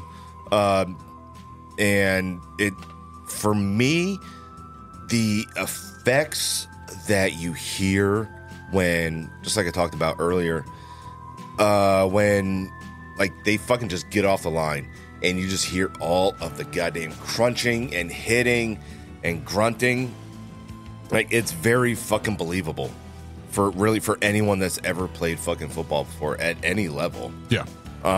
It tells an amazing fucking story of a fictional league as a professional league. Fictional league. Yeah, that works. Pantheon ball. That works. Yeah. Pathological. Yeah. And it does. It tells an amazing story. There's multiple storylines here, but they're not all like long, drawn out stories. I don't think, except for Pacino's character, Al Pacino's character. Okay. I think his and Beeman's character. I think those there are probably the most long drawn out from the beginning to the end. That was the biggest conflict in the movie. Yeah. So I think those there are the longest storytelling portions of the movie itself. Mm-hmm. Yeah. Everyone else has their own individual storyline. Yeah, like the doctors and the Pacino with the other players involved and shit. And then Pacino has his side story. Jamie Foxx has his side story. Lawrence Taylor has his main story and side stories. Well, what's really nice is they did all of that, covered all of these little tiny stories, and everything feels complete. It does. Which you give, 5, 10, 15 total minutes in a movie to something, and it feels like a complete storyline. That's really impressive and good work on the filmmaker's you know what? part. I'm glad you brought that. So I need to change mine critical to a 5. Actually. You're welcome. Yeah, so like, as far as football movies go, like this is like a perfect fucking football movie. Okay. It tells like every single body's fucking main story, even sub stories. Because you have Bill Bellamy's character. Yeah. Right? Like you don't even see him anywhere except when he catches a few fucking balls. Yeah. Exactly. Right? But I'm the fastest motherfucker out here. Yeah. He's got pumps. Like I couldn't. He tell if has it was, to pump himself, but it's not uncommon to do that. You're nervous as shit. Yeah. You're shaking in the line because that few seconds is the best few seconds of your Yeah, life. exactly. So like his story. What do you see of him? Yeah. You see him when he's with at the party. But when he's with Jamie Foxx at dinner, when they've got the two hoes with him. Yeah. Yep. But that's it. And a couple spots throughout the movie when he's catching a fucking ball. You're right. But they throw him in there as a fucking main receiver character. Yeah. Right? So, like, they've got so much shit going on throughout this entire fucking film. But everything, when it comes down to it, it all blends together. And it completes a full circle. Right. Just like when fucking Chuck marries Larry. You changed Larry marries Chuck. Larry, what is it? Larry Chuck and Mary. Huh? Chuck and Larry. Chuck and Larry. Chuck and Larry. When they go to Canada and marry, right? It's a circle.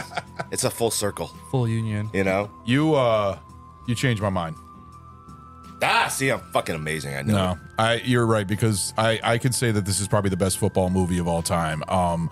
And I will give this a 5 out of 5.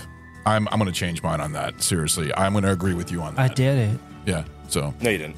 I did. Well, I'm going to bring my critical Actually, she rating did up. it. I changed. Oh, it you're on changing my your record. critical too. I'm bringing I my critical changed it rating up. officially. Oh, officially. No.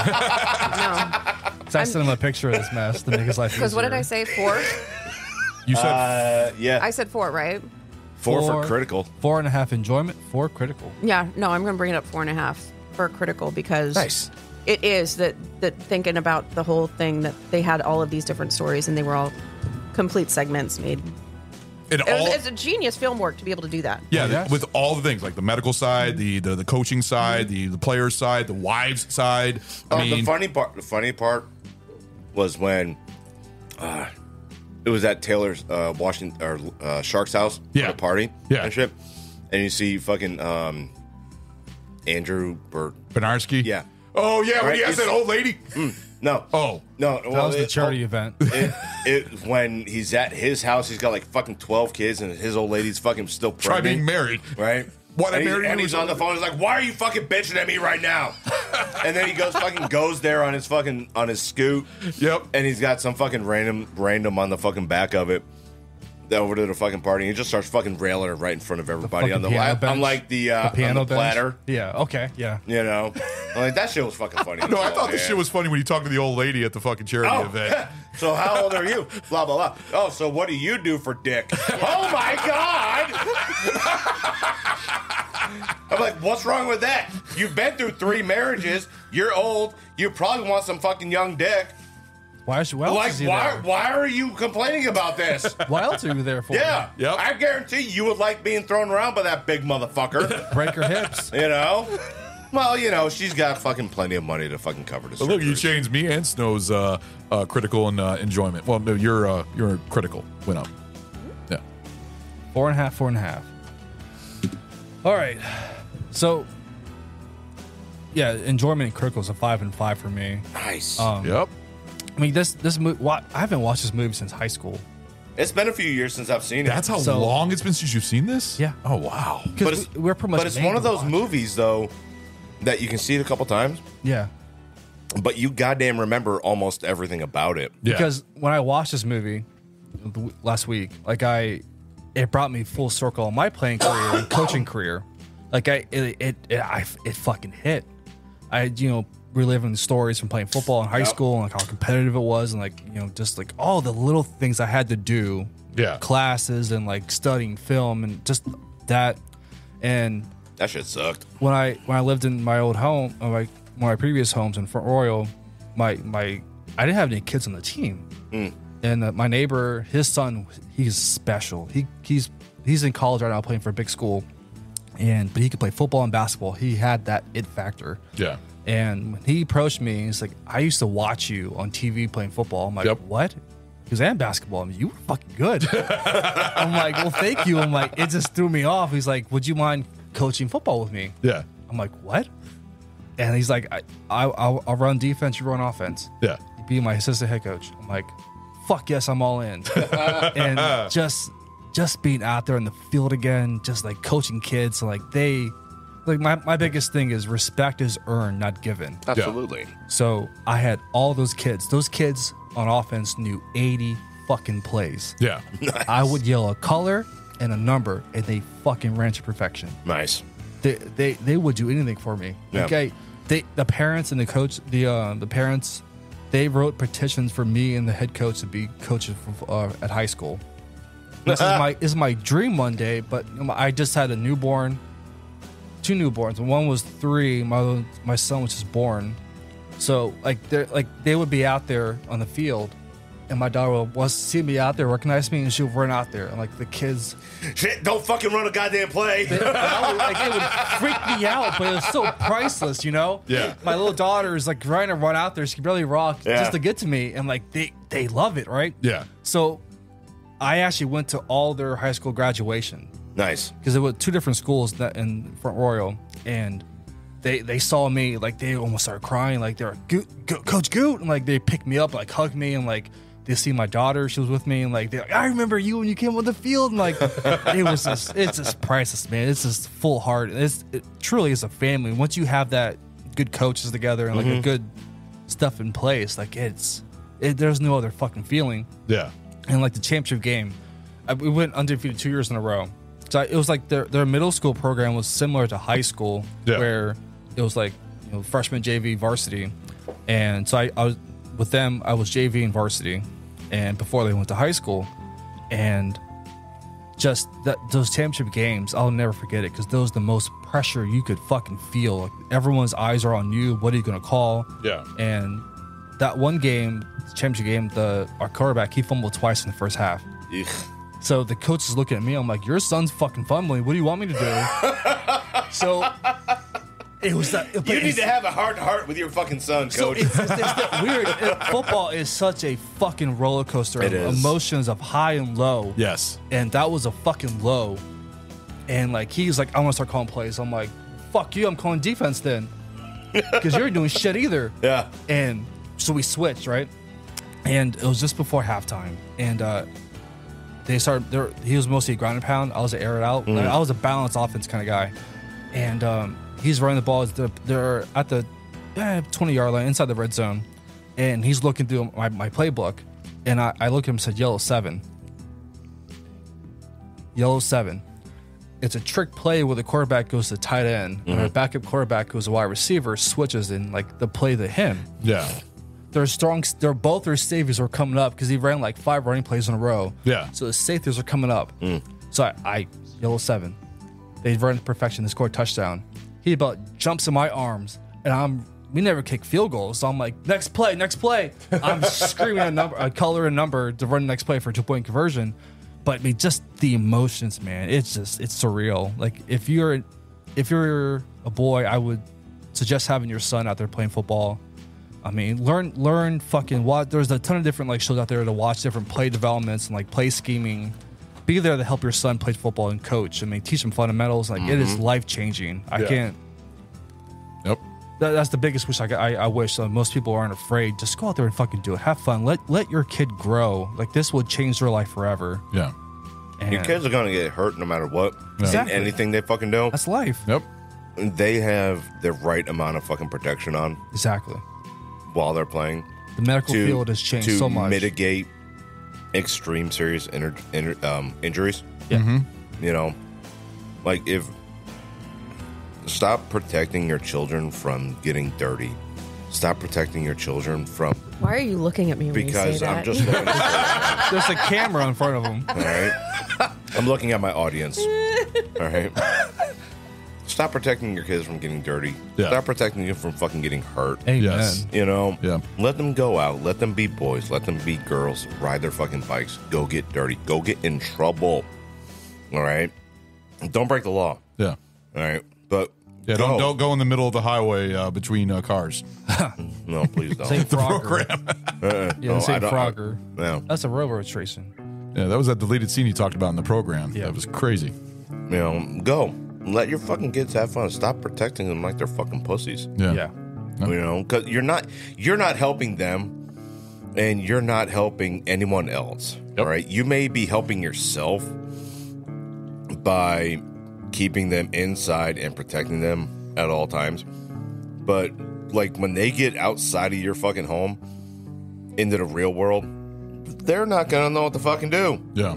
You know, failed them as You parents. can't let your kids' only interaction to be video games. No, you can't. You can't. There Absolutely. has to be real Tablets. life interactions. Yes. With real life people, and Yeah. and unfortunately, the way this world is that's the majority of kids. It's all electronics That's how now. they interact with people I know. is virtually. And Technically you have social to try media. and get them away from that. You have to. Well, you it's more have than to do the social best media, you though. can to ensure that your kids have actual social interactions that isn't through a screen.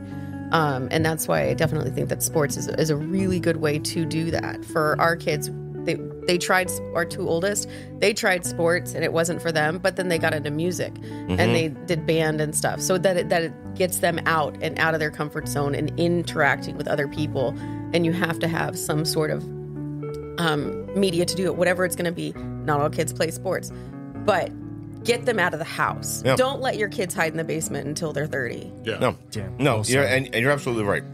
Like, sports isn't for everyone, but I think all kids at some point in their life should try a sport, Yeah, one or two, Yeah. because absolutely. so you can play soccer, right?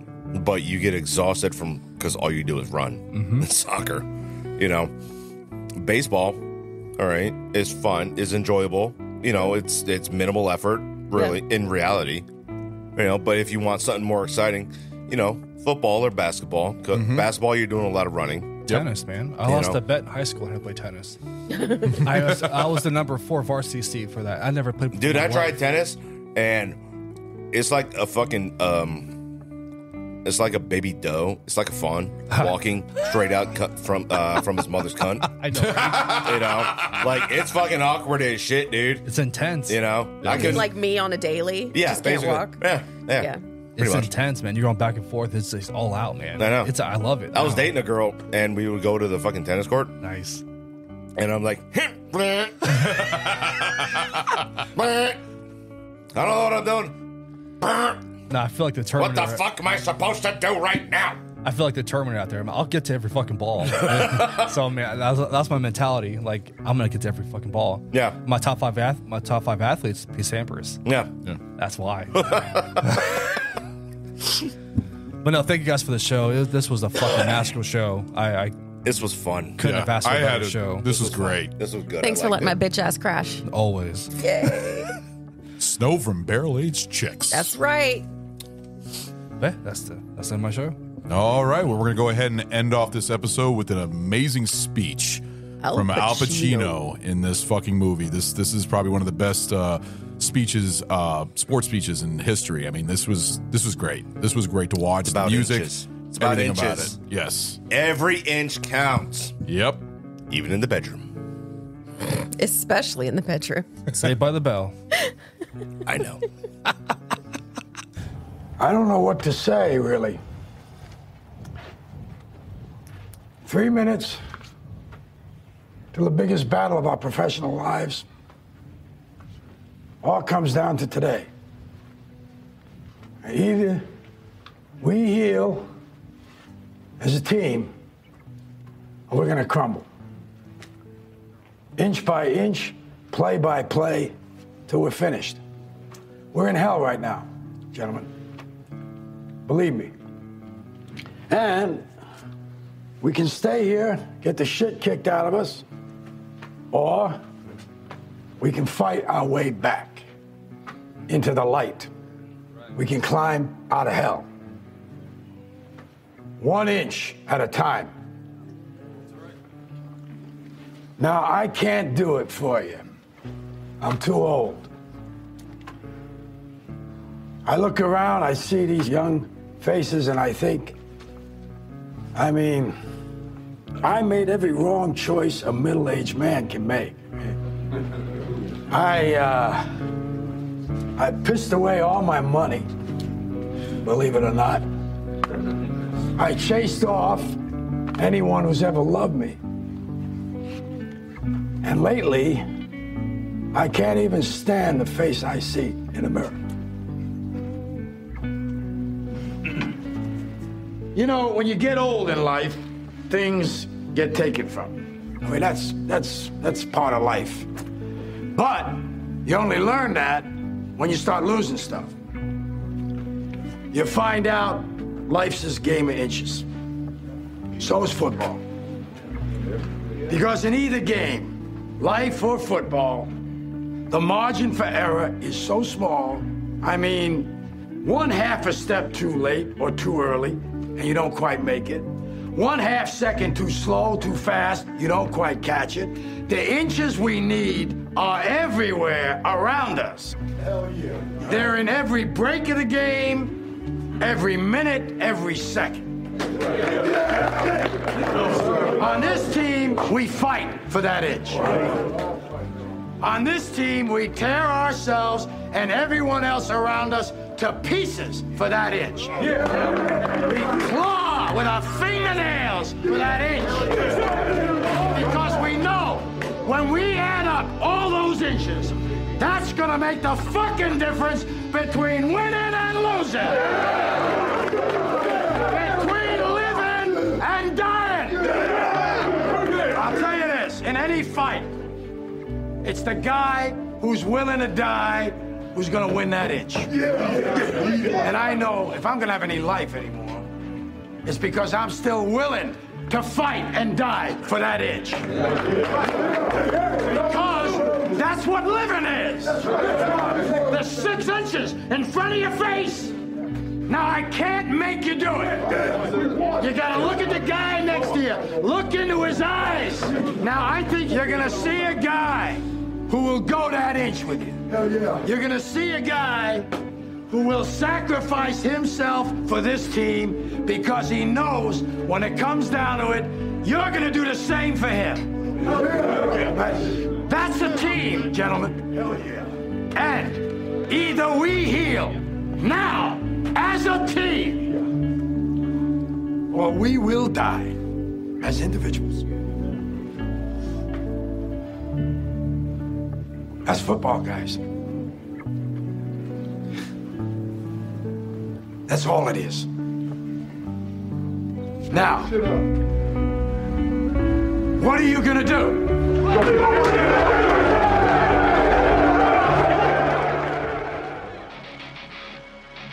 Thank you for listening to our latest episode of Season 4 of Barrel Age Flicks. If you like our show, please leave a 5-star rating on Apple Podcasts and Spotify. Guys, this helps out enormously. Give us a follow on Instagram at Barrel Age Flicks Podcast. If you would like to send us a special film request, please contact us via Instagram and we will give you a personal shout out on the show. We are also on Facebook and Twitter. Our podcast is available on Apple Podcasts, Buzzsprout, Google Podcasts, Audible, Pocket Cast, Spotify, CastBox, iHeartRadio, and Pandora. Make sure you check out Barrel Age Chicks, our spin-off show where you get the girl's perspective. Subscribe to our Patreon for uncut video and early access to our podcast. Special thanks to Carl Casey at White Bat Audio on YouTube for his awesome music. This guy fucking rocks. Check him out. Want to give a shout out to Sammy, one of our guest hosts on the show who does our amazing album artwork. Thank you, Sammy. Our podcast only exists because of listeners like you. To find other great shows, head over to deluxeeditionnetwork.com. Hope you join us for our next episode. Later, guys.